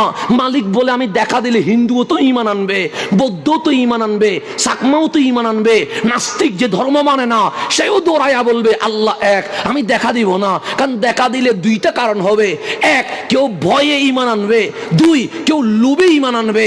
আল্লাহ বলে আল্লাযীনা ইউমিনুনা বিল গায়ব, বিল গায়ব, বিল গায়ব। না দেখে ঈমান আনতে হবে, কারণ না দেখে যেখানে দেখা নাই সেখানে লুপ নাই, যেখানে দেখা নাই সেখানে ভয় নাই, যেখানে দেখা নাই সেই ভালোবাসা নিরেট নির্বেজাল একমাত্র মাওলার মুহাব্বতেই ঈমান আনা হবে। আল্লাযীনা ইউমিনুনা, কথা কঠিন হয়ে যাচ্ছে, বুঝতেছেন নি? মাহফিল করতেও দলিল দিয়ে কঠিন হইলেও শুনেন, কারণ ইসলাম বুঝতে হলে কোরআন দিয়ে বুঝতে হবে, বদ্দিন কিস্তে দিয়ে ইসলাম বোঝার দরকার নেই। এখন আসেন সামনের দিকে যা, গভীরভাবে খেয়াল করবেন। তাহলে আল্লাযীনা ইউমিনুনা বিল গায়ব, আল্লাহর উপর ঈমান আনবেন না দেখে। যেখানে দেখা নাই সেখানে কি আছে? ভালোবাসা আছে, ভালোবাসা আছে। সেজন্য এই দুনিয়ায় মানুষ সম্মান করে কখনো লোভে, কখনো ভয়ে, কখনো লোভে, কখনো এই যে নির্বাচন তো চলে গেল, কথা ঠিক না? আমি নির্বাচন নিয়ে কিছু বলতেছি না, আবার এই যে অন্যদিকে যাওয়া দরকার নাই। নির্বাচন কি হয়ে গেল? চলে গেল। এমপিদের একটা ইজ্জত আছে না? নেই? আচ্ছা, এমপি দেখলে সবাই একটু সম্মান করে। এই বাঁশখালী আপনাদের চট্টগ্রাম থেকে তো বেশি দূরে না, বাঁশখালী। ওনার এমপি যতদিন ছিল ততদিন মানুষ সালাম দিছে। এমপির মেয়াদ শেষ, জুতার বাড়ি দিয়ে 2 মিনিট করছে না। তাহলে এটা কি ছিল? সম্মানটা কি ভয়ে ছিল? কিসে ছিল? ভয়ে। ভয়ে মানে ভয়ে সম্মান করছি। মেয়াদ শেষ, যতটুকু খুব ছিল সবগুলো কি হয়ে গেছে? কতক্ষণ গাড়ি ভাঙ্গি বেলায়, কতক্ষণ উড়ে মারে। তাহলে এই সম্মানটা কিসে হয়েছে? ভয়ে। আবার আপনারা বলছেন অমুক ভাইয়ের চরিত্র ফুলের মতো, এটা হচ্ছে 200 টাকার লোভে। যেটা সত্য কথা, এটা কয়শো টাকার লোভে? 200 টাকার লোভে। তাহলে এখানে সম্মান হয়েছে অমুক ভাইয়ের চরিত্র ফুলের মতো, এখানে ছিল 200 টাকা। কয় টাকা? 200 টাকা দিয়ে বিক্রি হয়েছে। আমরা বড় ফজিলত বলা তো, গরুও তো বিক্রি হয় 70-80 হাজার টাকা দিয়ে। আপনারে বিক্রি করে মানুষ কয় টাকা দিয়ে? 200 টাকা দিয়ে। নিজের নাম চিনলে মানুষ কেমনে পরিবর্তন হবো? আমরা নিজেকে কেমনে চেঞ্জ করবো? সেই জন্য একটা জিনিস মনে রাখবেন, জিহাদের কথা বলছেন তো, জিহাদ এখান থেকে শুরু করেন। অনেকেই নায়কের বক্ত আসি না? আসি তো নাকি? এরকম অনেকে নায়কের জন্য ফানা, চুল নায়কের মতো, আওয়াজ নায়কের মতো, ড্রেস নায়কের মতো। সারা বিশ্বে একজন নায়ক বড় ফেমাস, উনি হচ্ছেন শাহরুখ খান। ওনার বক্ত নাই বিশ্বে এমন কোনো দেশ নাই। হুজুররা যেহেতু দুবাই সহ আরব সহ ঘুরেছে, আরবের মধ্যে শাহরুখ খানের বক্ত বেশি। আমাদের মিশরের মধ্যে দেখছি বক্ত বেশি। তো শাহরুখ খানকে সঞ্চালক জিজ্ঞেস করছে, আপনি ওয়ার্ল্ড ফেমাস ব্যক্তিত্ব মানুষ, আপনারা চিনে না এরকম কোনো দেশ নাই, সারা বিশ্বে আপনার ফ্যান ফলোয়ার্স আছে, বক্তদের ব্যাপারে আপনার অভিমত কি? তখন শাহরুখ খান বলছে হাসি দিয়া, বলছে আপনি যেটা প্রশ্ন করেছেন যদি সঠিক উত্তর দেই তাহলে এইভাবেই দিতে হবে, 99% মানে 99 আমি শাহরুখ আমাকে নিয়ে ব্যস্ত থাকি। আমাকে নিয়ে কি থাকি? কারণ আমার খাওয়া, আমার সিনেমা, আমার ফিল্ম, আমার গোসল, আমার রুটিন, এগুলো নিয়ে ব্যস্ত থাকি। আর আছে কয় পার্সেন্ট? বলছে এই 1% আমার স্ত্রী, আমার সন্তান, আমার জীবনের সাথে যারা ক্লোজ ওদেরকে নিয়ে একটু ভাবি, বাকি ভক্তদেরকে নিয়ে ভাববার আমার ওই সময় নাই। তাহলে এখন নায়ক আপনারা কি করে দিয়েছে? বেদ দিয়েছে। আর বাংলাদেশে খেলোয়াড়ের বক্ত আছে না? আছে। যেমন আমাদের বাংলাদেশের সাকিব আল হাসানের বক্ত অনেক বেশি। তো বক্ত গেছে স্লোগান দিতে গিয়ে একটা সেলফি তুলবে, বক্তরে টাস টাস করে ডান গালে আর বাম গালে 2টা দিছে কি দেয় নাই? পাইছেন নি? এটা দিয়ে দিছে। মানে এটা বক্তকে কি দিছে? যে হাদিয়া আর কি। এটা কি দিছে? হাদিয়া। এখন খেলোয়াড়ের বক্ত অনেক আছে না, তো এরকম হাদিয়া দিছে। একটা ডান গালে দিছে আর একটা কোন গালে দিছে? বাম গালে দিয়ে বলছে, বক্ত তোর কতটুকু ভালোবাসি তুই এগুলো বুঝি নে, সেই জন্য তো আমি ছেলে মেয়েরা আমেরিকার নাগরিক বানাইছি। কেন? এই মাটির প্রতি আমার সামান্য দরদ নাই। আমরা কাদের পিছনে ঘুরি? এগুলো একটা দেখলে তো বোঝা যায়। টাস টাস করে 2টা দিয়ে এরপরও দালালি করে। কেমন নির্লজ্জ জাতি, কেমন নির্লজ্জ! এরপরও কি করে? দালালি করে, টাস টাস করে খাইছো। মান সম্মান কোথায় গেছে তোমার? একজন আনপট মানুষের পিছনে ঘুরে। তো খেলোয়াড় কোনো আমাদেরকে দাম দিছে নি? না, এই বলে যে তোর নিয়ে আমার টেনশন নাই, আমি কত টাকা আমেরিকায় ফাটাইতে পারতেছি, এটা আমার দেখার বিষয়। তো এটা আপনারা নিয়ে ভাববে না। সেজন্য স্টেডিয়ামও টাস টাস করে দেয়, মিছিলেও টাস টাস করে দে। কেন? বাঙালিরা বুঝাইছে আমাদের পিছনে ঘুরিস না, ঘুরলে শুধু টাস টাস করে খাবি, আর ব্যক্তিগত জীবনে আর কিছু পাবি না, শুধু খাইতেই থাকবি। তাহলে নায়কের পিছনে ঘুরলাম, নায়ক বলে তুলে নিয়ে আমি ভাবি না। বাঙালি খেলোয়াড়ের পিছনে ঘুরলাম, খেলোয়াড় আমার টাস টাস করে দিয়ে বুঝাইয়া দিল কতটুকু ভাবে। তো যদি বাঙালি খেলোয়াড়ের এই অবস্থা হয়, যারা নেইমার মেসি বলতেছেন তারা আপনারে চিনা দূরের কথা, বাংলাদেশের নামের একটা দেশ আছে এটাও তো ওরা চিনে না। কথা ঠিক না? তাহলে খেলোয়াড়ের পিছনেও ঘুরি, নায়কের পিছনেও ঘুরি নেতার পিছনে। রাত নাই দিন নাই, মা নাই বাপ নাই, শুধু আছে কিসের পিছনে? নেতার পিছনে। যতক্ষণ ঘুরছেন বাবা, নেতা হওয়ার পর 1 বছর পর গিয়ে লিডারকে একটা সালাম দেন, জিজ্ঞেস করবে তোর বাপের নাম কি? মিলাইয়া দেখেন, যদি না মিলে আমার কথা মিলাই নিয়েন। মিলবে কি মিলবে না? তা আল্লাহ বলছে, বান্দা তুই কোথায় ঘুরছিস? নায়কের পিছনে। আরে ওরা তুলে নিয়ে ভাবে না তুই কার পিছনে ঘুরছিস, খেলোয়াড়ের পিছনে। ও তুলে নিয়ে ভাবে না তুই কার পিছনে ঘুরছিস, নায়কের পিছনে। ওরে নিয়ে ঘুরে না, তুলে নিয়ে ভাবে না বান্দা গরু ছাগল মহিষ বা সিংহের মাথা নিচের দিকে। তোর মাথা আমি নিচের দিকে বানাই নাই, উপরে বানাইছি। এই মাথা নায়কের সামনে নয়, খেলোয়াড়ের সামনে নয়, লিডারের সামনে নয়। বিসমিল্লাহ, বায়ের নুকতা যেভাবে নিচে, বান্দা তোর মাথা শুধু মাওলার সামনে নিচে হবে। মালিক যাবো কার দরজায়, যাবো কার দরজায়? আল্লাহ বলেন নায়কের দরজায় যাস না, খেলোয়াড়ের দরজায় যাস না, কোন নেতার দরজায় যাস না। ভুলে যাবে, ভুলে যাবে। স্বার্থের প্রয়োজনে তুই ইউজ করবে। ওয়ালামু আন্না ফিকুম রাসূলুল্লাহ, একটা দরজার ঠিকানা আমি মালিক তুলে দিয়ে যাচ্ছি। তুই রহমতুল লিল আলামিনের দরজায় চলে আয়। ওই নবী নিজেকে নিয়ে ভাবে না, পরিবার নিয়ে ভাবে না, সাহাবী নিয়ে ভাবে না, আহলে বাইত নিয়ে ভাবে না। ওই নবী উম্মতের জন্যই কাঁদতে থাকেন। আপনি জিহাদ, এটা হচ্ছে বড় জিহাদ, এটা হচ্ছে বড় জিহাদ। এই দরজা থেকে ছুটে এসে নবীর দরজায় আসা, এটার নাম হচ্ছে জিহাদ। এটার নাম কি? জিহাদ। হক কথা বললে অনেক সময় রাগ করবেন, রাগ করলেও বলতে হবে। এখন তো মসজিদে খতিব সাহেব হক কথা বলতে পারে না, কেমনে বলবে? হ্যাঁ, হক কথা বললে তো চাকরি চলে যায়। সেই জন্য উনি হক কথা বলতে পারেন, উনি কাফে। তো এখন কোরআন শরীফ খুলে কোনটা বললে চাকরি থাকবে, তখন কুল হু আল্লাহু আহাদে তফসির করে, ইকরা বিসমি রব্বিকাল্লাযী খালাকে তফসির করে, তারপর আলহামদুলিল্লাহি রাব্বিল আলামিনে তফসির করে, আহাল্লাল্লাহুল বাইয়া ওয়া হাররামার রিবা। কেন যায় না বয়ে? কারণ চাকরি চলে যাবে। তো এখন কেমনে মানুষ টিকাবে? হকের আওয়াজ আসবে কোত্থেকে? কারণ হক তো এখন আর নাই। এখন আপনি কারে কি বানান, এটা তো নিজেরও ঠিকানা নাই। তো আল্লাহ যেন আমাদেরকে বোঝার তৌফিক দান করে, আল্লাহ যেন আমাদেরকে বোঝার তৌফিক দান করে। সেই জন্য আমি কড়া কথা বলে ফেলি, এই জন্য বলি কারণ আমি লেভেল মেনটেন করে চললে আমার দাওয়াত বাড়বে, আমি জানি। কিন্তু রহমান আমার উপর নারাজ হয়ে যাবে, আমার রসুল আমাকে দোষী বলবে। আমার এই অপবাদ নেওয়ার মতো ওই রকম ক্যাপাসিটি আমার নাই বলে আমি হক কথাগুলো বলে যাচ্ছি। রাগ করলে করতেও পারেন, গুসা হইলে গুসাও হইতে পারেন, কিন্তু অন্তত আমি মরার পর বলতে পারবো মালিক আমি বাঘের মুখের উপর দাঁড়িয়ে হকের কথা বলার চেষ্টা করছি। সেই জন্য বিপদ আপদ অনেক সময় চলে আসে, আসলেও সবটাই কার জন্য?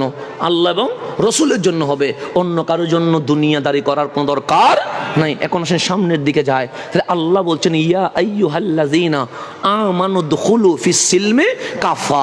তুমি কমপ্লিট মুসলমান হও, তুমি আনকমপ্লিট মুসলমান হইও না, তুমি অর্ধেক মুসলমান হইও না, তুমি জুমার দিনের মুসল্লি হইও না, তুমি ঈদের দিনের মুসল্লি হইও না, তুমি ফজরের নামাজেরও মুসল্লি হও। তুমি কিসের নামাজের? শুধু জুমার দিনের মুসল্লি হওয়ার দরকার, তুমি ফজরের নামাজেরও কি হও? মুসল্লি হও। তুমি এশারের নামাজেরও কি হও? মুসল্লি হও। ওয়াদখুলু ফিস সিলমে কাফা। এখন আসেন কোরআনের তাফসীর। এখানে উলামায়ে কেরাম আছে, আমি বেশি বলাটা বিয়াদবি হবে। কোরআনের তাফসীর চার ভাবে করতে হয়। কয়ভাবে করতে হয়?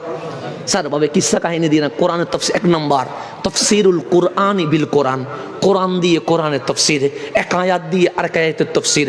দুই নম্বর হচ্ছে তাফসীরুল কোরআন বিল আহাদিস আন-নববিয়্যা, কোরআনের তাফসীর করতে হবে কামলিওয়ালার হাদিস দিয়ে। তিন নম্বর কোরআনের তাফসীর করতে হবে তাফসীরুল কোরআন বি আসারি আসহাবি রাসূলিল্লাহ সাল্লাল্লাহু আলাইহি ওয়াসাল্লাম, সাহাবায়ে কেরামের মৌনসম্মতি আমল কাজ বক্তব্য দিয়ে কোরআনের তাফসীর করতে হবে। চার নম্বর তাফসীরুল কোরআন বিল কাওয়ানিন আল ইসলামিয়া বিল লুগাতিল আরবিয়া, ইসলামিক ল এবং আরবি সাহিত্য দিয়ে কোরআনের তাফসীর করতে হবে। এই চার তাফসীরের মধ্যে সর্বশ্রেষ্ঠ তাফসীর হচ্ছে তাফসীরুল কোরআনে বিল কোরআন, কোরআন দিয়ে কোরআনের তাফসীর করা। কোরআন দিয়ে কি করা? এটা হচ্ছে সর্বশ্রেষ্ঠ তাফসীর, এটা হচ্ছে সর্বশ্রেষ্ঠ তাফসীর। যেটা আমি ইসলামিক ল স্টুডেন্ট, আমাকে তাফসীরও পড়তে হবে, আমাকে হাদিসও পড়তে হবে। যেমন শরিয়া, যেটাকে ফতোয়া বলে, ফতোয়া একজন মুফতিকে মুফাসসির হতে হবে, একজন মুফতিকে মুহাদ্দিস হতে হবে, একজন মুফতিকে মুতাকাল্লিম হতে হবে, একজন মুফতিকে বালাগাত মানতিক সবগুলো জানতে হবে। কেন? মুফতি যেটা এটা বড় কি হয়ে যায়, বড় রেড জোনের মধ্যে পড়ে যায়। সেজন্য আমার বাবাদেরকে আমি দেখেছি এখন এত প্রশ্ন দিতে দেরি, উত্তর দিতে কি হয় না, দেরি হয় না। কিন্তু আমার বাবাকে আমি দেখেছি কেউ যখন প্রশ্ন করে তখন বলে 2 দিন পর কল করিও, 1 ঘন্টা পর কল করিও। উনি কিতাব খুলে দেখে তারপর উত্তর দে। কিরাব্বা যান, আপনি কি প্রশ্নের উত্তর জানেন না? সে জানি, কিন্তু এটা বড় আমানতের বিষয়, এটা দেখে বলতে হবে। তো আপনারা তো মনে করেন ফটফট করে বলতে পারলে এটা মনে হয় বড় মুফতি। না, মুফতি তো তিনি যিনি কোরআন সুন্নাহর মিকদারকে মেনে তারপর উত্তর দিবে। উনি হচ্ছেন কি মুফতি ইসলাম। বড় সেন্সিটিভ বিষয়। এখন আসেন 1 নম্বর তাফসীরুল কোরআনে বিল কোরআন। তাহলে আমি বলেছি 1 নম্বর ইয়া আইয়ুহাল্লাযিনা আমানু আমিনু বিল্লাহ। আল্লাহ বলছে এই মুমিন নতুন করে আল্লাহর উপর ঈমান আন। এটা তাফসীরে আল্লাহ বলছেন ইয়া আইয়ুহাল্লাযিনা আমানু উদখুলু ফিস সিলমি কাফা। অর্ধেক মুসলমান হওয়ার কোনো দরকার নাই। এই মুমিন তুমি 100-তে 100, 100-এ 100 আমার কামলিওয়ালা রাসূলকে অনুসরণ করে তুমি মুসলমান হও। এখন এই আয়াতের তাফসীরে সূরা আহজাবের মধ্যে আল্লাহ বলছেন মুমিন শেখে, মুমিন শেখে। যেমন আমার পছন্দ হচ্ছে সিনেমা দেখবো, এটা হচ্ছে আমার পছন্দ। আপনার পছন্দ হচ্ছে খেলা দেখবেন, এটা আপনার পছন্দ। ওনার পছন্দ হচ্ছে শীতকালে ব্যাডমিন্টন খেলবে, এটা ওনার পছন্দ। এরকম অনেক পছন্দ আছে না নাই? আছে। তো আল্লাহ সূরা আহজাবের মধ্যে বলছেন ওয়ামা কানা লিমুমিনিন ওয়ালা মুমিনাতিন। আল্লাহ জিজ্ঞেস করছে তুমি কি মুমিন? আমরা বললাম হ্যাঁ মাওলা আমরা মুমিন। আমার বোনদেরকে জিজ্ঞেস করছে তুমি কি মুমিনা, তুমি কি মুমিনা, তুমি কি মুসলিম? আমার বোনরা বললো হ্যাঁ আমি মুসলিম। আল্লাহ বলে ঈমান আনছো ভয়ে না লোভে? আমরা বললাম ভয়েও নয় লোভেও নয়। আল্লাযীনা ইউমিনুনা বিল গায়ব, যেহেতু না দেখে ঈমান আনছি, এই ঈমানের মধ্যে নির্ভেজাল মোহাব্বত আছে। আল্লাহ বলে তুমি মুমিন হও নাই, তোমার জন্য আমি কোরআন দেই নাই। তুমি মুমিন হও নাই, তোমার জন্য আমি ইসলাম দেই নাই। তুমি মুমিন হও নাই, তোমার জন্য আমি হালাল হারাম দেই নাই। তুমি মুমিন হও নাই, তোমার জন্য আমি নামাজ রোজা হজ যাকাত এগুলো কিছু দেই নাই। সেই জন্য একজন হিন্দু যদি উলঙ্গ হাঁটে আমি হাসান কিছুই বলবো না। একজন বৌদ্ধ যদি মদ খায়া লাফায় আমি কিচ্ছু বলবো না। একজন খ্রিস্টান যদি লিমিট ক্রস করে আমি জীবনে কিছু বলবো না। কিন্তু আমার মুসলমান ভাই যদি মদ খায় অবশ্যই আমার সামর্থ্য থাকলে আমি তারে বাধা দিব। আমি কি করব? বাধা দিব, অবশ্যই বাধা দিব, কারণ এটা আমার দায়িত্ব, কারণ সে মুমিন। তো আল্লাহ বলছেন ওয়ামা কানা লিমুমিনিন ওয়ালা মুমিনাতিন, তোমরা কি মুমিন? আমরা বললাম হ্যাঁ মুমিন, আমরা ঈমান আনছি। আল্লাহ বলে মুমিন হইলে কথা শোনো, সূরা আহজাবে উদখুলু ফিস সিলমি কাফার তাফসীর আল্লাহ নিজেই করছেন মা কানা লিমুমিনিন ওয়ালা মুমিনাতিন। তুমি যদি মুমিন হও তোমার কোনো অধিকার নাই। কিসের অধিকার? সে ইজা কাদাল্লাহু ওয়া রাসূলুহু আমরা আইয়াকুনা লাহুমুল খিয়ারাতু। আল্লাহ এবং রাসূল যখন কোনো বিষয়ে ফয়সালা দিবে এর বাহিরে গিয়ে অন্য কিছু পছন্দ করার কোনো সুযোগ কে বলছে? আল্লাহ বলেন মা কানা লিমুমিনিন ওয়ালা মুমিনাতিন ইজা কাদাল্লাহু ওয়া রাসূলুহু আমরা আইয়াকুনা লাহুমুল খিয়ারা। আমার মালিক বলছে তুমি যদি মুমিন হও পুরুষ অথবা নারী, ইজা কাদাল্লাহু ওয়া রাসূলুহু আমরা, আমি আল্লাহ এবং আমার রাসূল যখন কোন বিষয়ে ফয়সালা দিব আইয়াকুনা লাহুমুল খিয়ারা, তোমার নিজস্ব পছন্দ অ্যাপ্লাই করার কোনো সুযোগ নাই। এখন আল্লাহ এবং রাসূল বলছে সিনেমা দেখা যাবে না। মন যদি বলে সিনেমা দেখবো, আল্লাহ বলে অধিকার নাই। আল্লাহ এবং রাসূল বলছে গভীর রাত্র জেগে ফুটবল খেলার নামের জুয়া খেলার আসর বসানো যাবে না। মন যদি বলে দেখবো, আল্লাহ বলে কোনো অধিকার নাই। আল্লাহ এবং রাসূল বলে মদ খাওয়া যাবে না, যদি মদ খায় আল্লাহ বলে মদ খাওয়ার কোনো অধিকার নাই। আল্লাহ এবং রাসূল বলছে জেনা করা যাবে না, ইফটিজিং করা যাবে না, দর্শন করা যাবে না। আমি যদি বলি করা যাবে, আল্লাহ বলে তুই মুমিন হওয়ার কোনো দরকার নাই। তাহলে আমার মালিক বলছে মুসলমান সে যে আল্লাহ এবং রাসূল যেই ফয়সালা দিবে এর বাহিরে যাবে না। আল্লাহ এবং রাসূলের ফয়সালা অবশ্যই মেনে নিবে। এখন আপনি আমি সিনেমা সিনেমা দেখি, এরপরও বলছি আমি মুসলমান। আপনি আমি মদ খাই, এরপরও বলছি আমি মুসলমান। আপনি আমি জেনা করি, এরপরও বলছি আমি মুসলমান। আপনি আমি নামাজ পড়ি না, এরপরও বলছি আমি মুসলমান। আপনি আমি দয়াল নবীর শানে বেয়াদবি করি, এরপরও বলি মুসলমান। আল্লাহ বলে তুই মুখে মুসলমান বললে কি হবে? মাইয়াসিল্লাহ ওয়া রাসূলাহু, যে আল্লাহ এবং রসুলকে কষ্ট দেয়, আল্লাহ এবং রসুলের বিরোধিতা করে, আল্লাহ এবং রসুলের বিরুদ্ধাচারণ করে, যখন সিনেমা দেখি আল্লাহ এবং রসুল কষ্ট পায়, যখন জেনা করি আল্লাহ এবং রসুল কষ্ট পায়, যখন মিথ্যা বলি আল্লাহ এবং রসুল কষ্ট পায়, যখন মা বাবাকে বৃদ্ধাশ্রমে দেয় আল্লাহ এবং রসুল কষ্ট পায়, যখন মুরব্বীর সাথে বিয়াদবি করি আল্লাহ এবং রসুল কষ্ট পায়, যখন মসজিদে মানুষকে নামাজ পড়তে দেয় না আল্লাহ এবং রসুল কষ্ট পায়, যখন মানুষের উপর জুলুম করি আল্লাহ এবং রসুল কষ্ট পায়, যখন হক মেরে দিই আল্লাহ এবং রসুল কষ্ট পায়। আল্লাহ বলছে যখন নামাজে মসজিদে আসি না আল্লাহ এবং রসুল কষ্ট পায়। আল্লাহ বলছেন মাইয়াসিল্লাহ ওয়া রাসূলাহু, যে আল্লাহ এবং রসুলকে অমান্য করবে ফাকাদ দাল্লা দালালাম মুবিনা, সে মুসলমান দাবি করার অধিকার নাই। আমি আল্লাহ সার্টিফাই করলাম সে সুস্পষ্ট দলাল, পথভ্রষ্ট হয়ে জাহান্নামের বাসিন্দা হয়ে গেছে। এর বাইরে আর কোনো ফতোয়া চলবে? এখন আপনি যতই নিজের মুসলমান কন, আল্লাহ বলে ফাকাদে দাল্লা দালালাম মুবিনা, তুমি পথভ্রষ্ট হয়ে গেছো, তুমি ইসলামের সীমানা থেকে বের হয়ে গেছো, তুমি ইসলামের শামিয়ানা বাউন্ডারিতে আর নাই। তুমি নিজেকে মুসলিম মনে করলে কি হবে? আমি আল্লাহ তোমার মুসলিম হিসেবে গণনা করি নাই। তুমি নিজেকে মুমিন বললে কি হবে? আমি আল্লাহ তোমার মুমিন হিসেবে কখনোই আমি আমার নাম্বারের মধ্যে দেই নাই।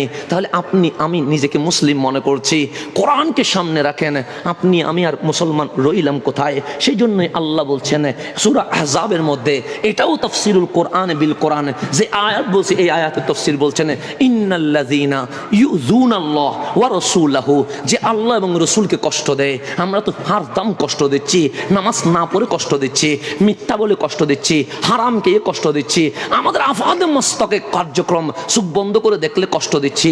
আল্লাহ বলে ইন্নাল্লাযীনা ইউযুনাল্লাহ ওয়া রাসূলাহু, যে আল্লাহ এবং রাসূলকে কষ্ট দেয়। কখনো নবীকে আমার মতো বলে কষ্ট দিচ্ছি, কখনো রাসূলকে দুশে গুণে মানুষ বলে আমরা কষ্ট দিচ্ছি, কখনো দয়াল নবীর ইলম নিয়ে প্রশ্ন তুলে আমরা কষ্ট দিচ্ছি। আল্লাহ বলে ইন্নাল্লাযীনা ইউযুনাল্লাহ ওয়া রাসূলাহু, যে আল্লাহ এবং রাসূলকে কষ্ট দেয়, লাআনাহুমুল্লাহু ফিদ দুনিয়া ওয়াল আখিরাহ, তোদের প্রতিবাদ করার দরকার নাই, আমি আল্লাহ একলাই যথেষ্ট। আমি আল্লাহ তাদেরকে লানত দিব দুনিয়ায় এবং আখিরাতে। ওয়া আ'আদ্দা লাহুম আযাবাম মুহিনা, এবং কাল হাসরের ময়দানে তোমার কিচ্ছু নাই, আযাবাম মুহিনা, যন্ত্রণাদায়ক শাস্তি রয়ে গেছে। সেই জন্য আমাদের উচিত মুমিন হওয়া। জিহাদ আগে নিজেকে নিজের সাথে করেন, জিহাদ মানে আগে নিজেকে ঠিক করেন। আমি যতই বলি জিহাদ জিহাদ জিহাদ চায়, জিহাদ করে বাঁচতে চায়, আমার নফস ঠিক নাই, আমার কলব ঠিক নাই। আমি দেখি ফেসবুকের মধ্যে অনেকেই পোস্ট দেন আমিও একদিন হজে যাব, এরকম আসা না? নারে তাকবীর, মাশাআল্লাহ, নারে রিসালাত, নারে গাউসিয়া, আহলে সুন্নাত ওয়াল জামাত, সভাপতি মহোদয়ের আগমন, শাহজাদ হুজুরের আগমন, নারে তাকবীর, নারে রিসালাত, নারে গাউসিয়া, আহলে সুন্নাত ওয়াল জামাত, সভাপতি মহোদয়ের আগমন, শুভেচ্ছার স্বাগতম। আলহামদুলিল্লাহ, আজকের মাহফিলের সম্মানিত সভাপতি, হিজরি নববর্ষ উদযাপন পরিষদের মান্যবর চেয়ারম্যান, দরবারে বেতাগি আস্তানা শরীফের সাজ্জাদানশীন, পীরে তরিকত, রাহনুমায়ে শরীয়ত হুজুর মাওলানা মোহাম্মদ গুলামুর রহমান আশরাফ শাহ মুদ্দাজিল্লুল আলী তশরিফ আবরি করেছেন। হুজুরের আগমনকে স্বাগত জানিয়ে বলি মারহাবা। বাস আমি এখন যেহেতু আমাদের উদ্বোধক মহোদয় তশরিফ এনে ফেলেছেন, এতক্ষণ অপেক্ষা ছিল সদরে জলসা, যিনি আজকের মাহফিলের মান্যবর সভাপতি, উনি কখন আসবেন? হুজুরও এসে গেছেন আলহামদুলিল্লাহ। এখন হচ্ছে আলোচনা কি করার পালা, শেষ করার পালা। বাস আমার কথাকে শেষ করে আমি সারমর্ম সামারি কি বলতে চেয়েছি সেটার দিকে নিয়ে আসছি, একটু গভীরভাবে খেয়াল করবেন, তাহলে আমার কথা বুঝতেছেন তো নাকি? তাহলে আল্লাহ বলছেন আ'আদ্দা লাহুম আযাবাম মুহিনা। নিজেকে আমরা মুসলমান দাবি করলেও আল্লাহর দরবারে আমরা মুসলমান হতে পারি নাই। এখন আসেন মুমিন কিভাবে হব, মুসলমান কিভাবে হব? দেখেন, আমি মানুষ, সত্যও বলি মিথ্যাও বলি, আমি মানুষ বাস্তবও বলি অবাস্তবও বলি, আমি মানুষ, আমি বিশ্বাসযোগ্য কথাও বলি অবিশ্বাসযোগ্য কথা বলি। সেই জন্য আমরা মানুষ মাঝে মাঝে কসমও করি, করি কি করি না? কেন? মানুষ যখন বিশ্বাস করে না তখন বলি আল্লাহর কসম, ওয়াল্লাহি বিল্লাহি তাল্লাহি।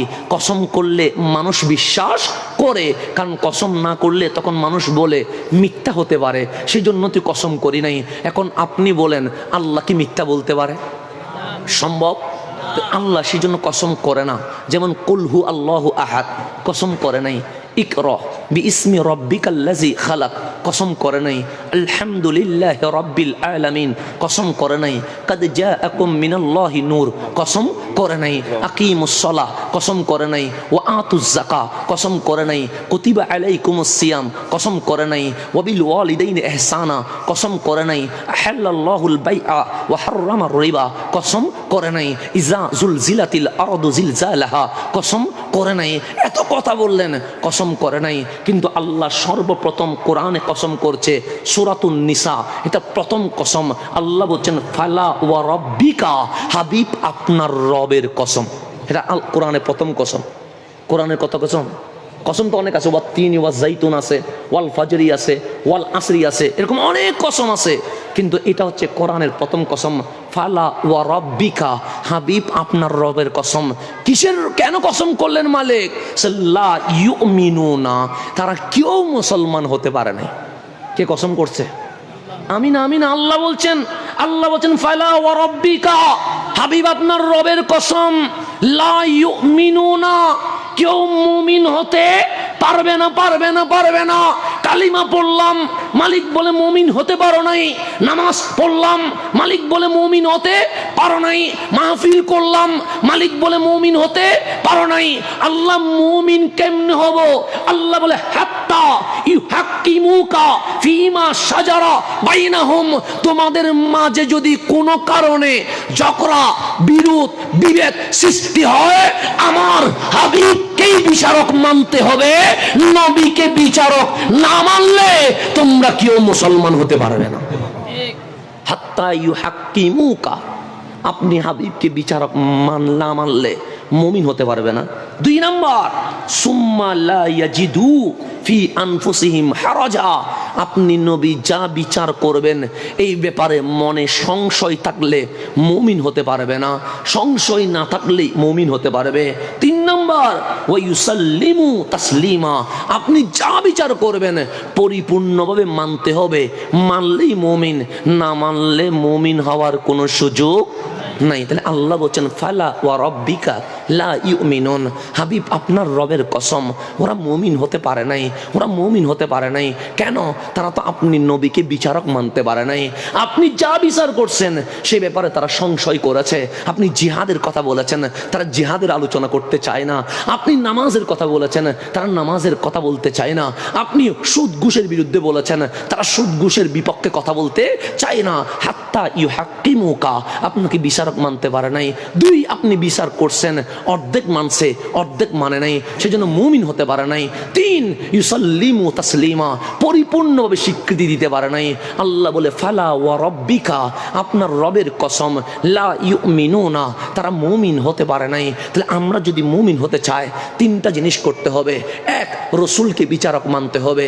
2, রসুল যা বিচার করবে 100% এখানে কোনো সংশয় করা যাবে না। 3, কামলিওয়ালা যা বলবে মুখ পেতে তা মেনে নিতে হবে, এর বাইরে যাওয়ার কোনো সুযোগ নাই। এখন বিয়ে হচ্ছে, আপনি প্যাকেজ অনুষ্ঠান করলেন, বললেন নবীর সুন্নত বাস্তবায়ন করছেন, বিয়ে তার আগের দিন করলেন কি প্যাকেজ। তো আপনি কি রসুলের বিচার মানছেন না? আপনি নিজের পছন্দকে কি করছেন? প্রাধান্য দিচ্ছেন। মুমিন আছেন না গেছেন? নিজের মুমিন দাবি করে কি হবে? সেই জন্যই তো আমাদের সমাজের মধ্যে অবস্থা কাহিন হয়ে যাচ্ছে। আপনি রসুল মানছেন কিন্তু যৌতুক ছাড়া বিয়ে করছেন না, তা আপনি রসুল মানলেন কোথায়? আপনি রসুল মানছেন কিন্তু মোহর নিয়ে গরুর বাজার বসাইছেন, আপনি রসুল মানলেন কোথায়? আপনি রসুল মানলেন, আপনি 31শে ডিসেম্বরের নামে উলঙ্গপনা করলেন, আপনি রসুল মানলেন কোথায়? সেই জন্য আল্লাহ সাল্লাহ ইউমিনুন, মুমিন হতে পারে নাই। এই কোরআনের এই আয়াতের একটা শানে নুজুল আছে, এটা বলে আমার কথা শেষ। হযরতে সৈয়দুনা রসুল আকরাম সাল্লাল্লাহু আলাইহি ওয়াসাল্লাম মসজিদে নববীতে বসা, এক ইহুদি আর এক মুসলমানের মধ্যে ঝগড়া বাড়ছে। মুসলমান মানে উপরে মুসলমান, ভেতরে মুনাফিক। ভিতরে কি ঝগড়া বাড়ছে? কি বাড়ছে? ঝগড়া বাড়ছে। এখন মুসলমান যিনি, উনি বলছেন আমি আর তোমার মাঝে যখন পানি বন্টন নিয়ে ঝগড়া বাড়ছে, তো ঝগড়া যখন বাড়ছে এখন সমাধান তো কেউ করবে না। এখন আপনাদের রাঙ্গ নিয়ে যদি হিন্দু আর মুসলমান কোনো কারণে ব্যক্তিগত বিরোধ বাজে, আমার কাছে যদি আসেন, আমি গোড়াইয়া ফেঁসাইয়া মুসলমানের পক্ষে বলার চেষ্টা করব। তো ও মনে করছে আমার কাছে যখন দাঁড়িয়ে আছে, টুপি আছে, জুব্বা আছে, রসুল তো এমনি তো আমার পক্ষে কথা বলবে। কিন্তু ইহুদির বিশ্বাস এটা মুসলমানদের রসুল হলেও এটা তো রহমতুল্লিল আলামিন, এটা বেইনসাফি। তখন মুসলমান বলে চলো নবীর দরবারে। আসলেন রহমতুল্লিল আলামিনের দরবারে, ডাক দিয়ে বললেন ইয়া রাসূলুল্লাহ, আমি আর ইহুদির মধ্যে ঝগড়া বাড়ছে। কামলিওয়ালা দুইজনের কথা শুনে দেখলেন মুসলমান যা বলছে সে ঠিক জায়গায় নাই, ইহুদি ঠিক জায়গায় আছে। কামলিওয়ালা রসুল ইহুদির পক্ষে রায় দিয়ে দিছে। কার পক্ষে? ইহুদির পক্ষে। এখন বাহির হয়েছে, বেরোইয়ে মুসলমান বলেন নবীর বিচার মানি না, নবীর বিচার মানি না। তখন ইহুদি বিরক্ত হয়ে বলছে তোমার রসুল বিচার করছো, তুমি মানবা না? আছে না, কার বিচার মানবা? বলছে আফদালুন নাস বাদাল আম্বিয়া, যিনি আমাদের উম্মতের মধ্যে সবার সেরা, সৈয়দুনা সিদ্দিকে আকবর, চলো ওনার দরবারে, উনি যা বিচার করবে মানবো। এখন ইহুদি মনে মনে ভাবতেছে নবীটা যেমন, সিদ্দিক আকবর যেহেতু নবীর সাথে লাগছে, এটার মধ্যে কি কোনো ভেজাল থাকতে পারে? না, ভেজাল থাকবে না, চলো ওনার কাছে। গেলেন সৈয়দুনা সিদ্দিক আকবরের কাছে। আমার কামলিওয়ালা নবীর যিনি পরম আত্মীয় সৈয়দুনা সিদ্দিক আকবর দুজনের কথা শুনে ঠিক রসুলের মতো বিচার করলেন, ইহুদির পক্ষে রায় চলে গেছে। এখন সিদ্দিক আকবর দরবার থেকে বের হয়ে মুসলমান বলে বিচার মানি না। ইহুদি বড় বিরক্ত হলেন, তোমার নবীর বিচারও মানলে না, সিদ্দিক আকবরের বিচারও মানলে না, তো মানবে কার? তখন মুসলমান মতে এটা শেষ, আমাদের মধ্যে একজন ওমর আছে, ইনি আশিদ্দাওয়াল আল কুফার, উনি যেই বিচার করবে সেটাই মানবো, এর বাইরে আর কোনো কথা চলবে। ইহুদি বলে কথা ঠিক, বলছে ঠিক, চলো ওমরের কাছে। গেলেন ফারুক আজমের কাছে। ইহুদি বিরক্ত হয়ে বললেন দেখেন না আপনার মুসলমান ভাই কি হয়েছে, আমরা এই ঝগড়া নিয়ে রসুলের দরবারে গিয়েছি, তারপর সে রসুল আমার পক্ষে বিচার করেছে, তারপর সে মুসলমান নবীর বিচার মানে নাই, এরপর কি করলা? সে এরপর গেলাম সিদ্দিক আকবরের কাছে। সিদ্দিক আকবর কি করছে? উনিও আমি ইহুদির পক্ষে রায় দিয়েছে, তো ও কি বলছে? ও বলছে সিদ্দিক আকবরের বিচার মানে না। এরপর ও কি বলছে? ও বলছে ওমর যে বিচার করবে সেটাই মানবো। তখন ফারুক আজম তারে জিজ্ঞেস করছে তুমি কি আমার বিচার মানবে? বললা হ্যাঁ বলছি। ফারুক আজম তরবারি বের করে বলছে যে নবীর বিচার মানে নাই, ওমরের বিচার হচ্ছে দুনিয়াতে বেঁচে থাকার কোনো অধিকার নাই। এক কূপ দিয়ে গর্দান বিভাগ করে দিছে। এক কূপ দিয়ে কি গর্দান? এবং চতুর্দিকে আসছে ওমর মুসলমান হত্যা করছে। কারা হত্যা করছে? মুসলমান। এরকম অনেকেই বাতিলের পক্ষে দালালি করে আছে না, আছে তো। আমরা যখন রসুলের পক্ষে বলি অনেকের মধ্যে দেখবেন চুলকানি শুরু হয়ে যায়। তো ও তো সেই জামানায় এরকম কিছু পাবলিক ছিল, তো ওনারা চিল্লাইয়া বলেন ওমর মুসলমান হত্যা করছে। চতুর্দিকে আওয়াজ আসছে ওমর দাড়িওয়ালার হত্যা করছে, ওমর আমার নবীর হাতে কালিমা পড়া মানুষকে হত্যা করছে, ওমর মুসল্লির হত্যা করছে। এখন সব জায়গায় এটা চলছে। আমার রসুল হাসি দিয়ে বলে ফয়সালা আমি দিব না। তো আল্লাহ আয়াত নাজিল করছেন ফালা ওয়া রাব্বিকা লা ইউমিনুন, হাবিব যে আপনার বিচার মানতে পারে নাই, এতে আবার কিসের মুমিন? এতে মুনাফিক। ওমর ভালো কাজটাই করেছে, ওমর ভালো কাজটাই। তাহলে আজকে নিজেকে পরিবর্তন করার জন্য একটা কথা দিয়ে আমি শেষ করছি।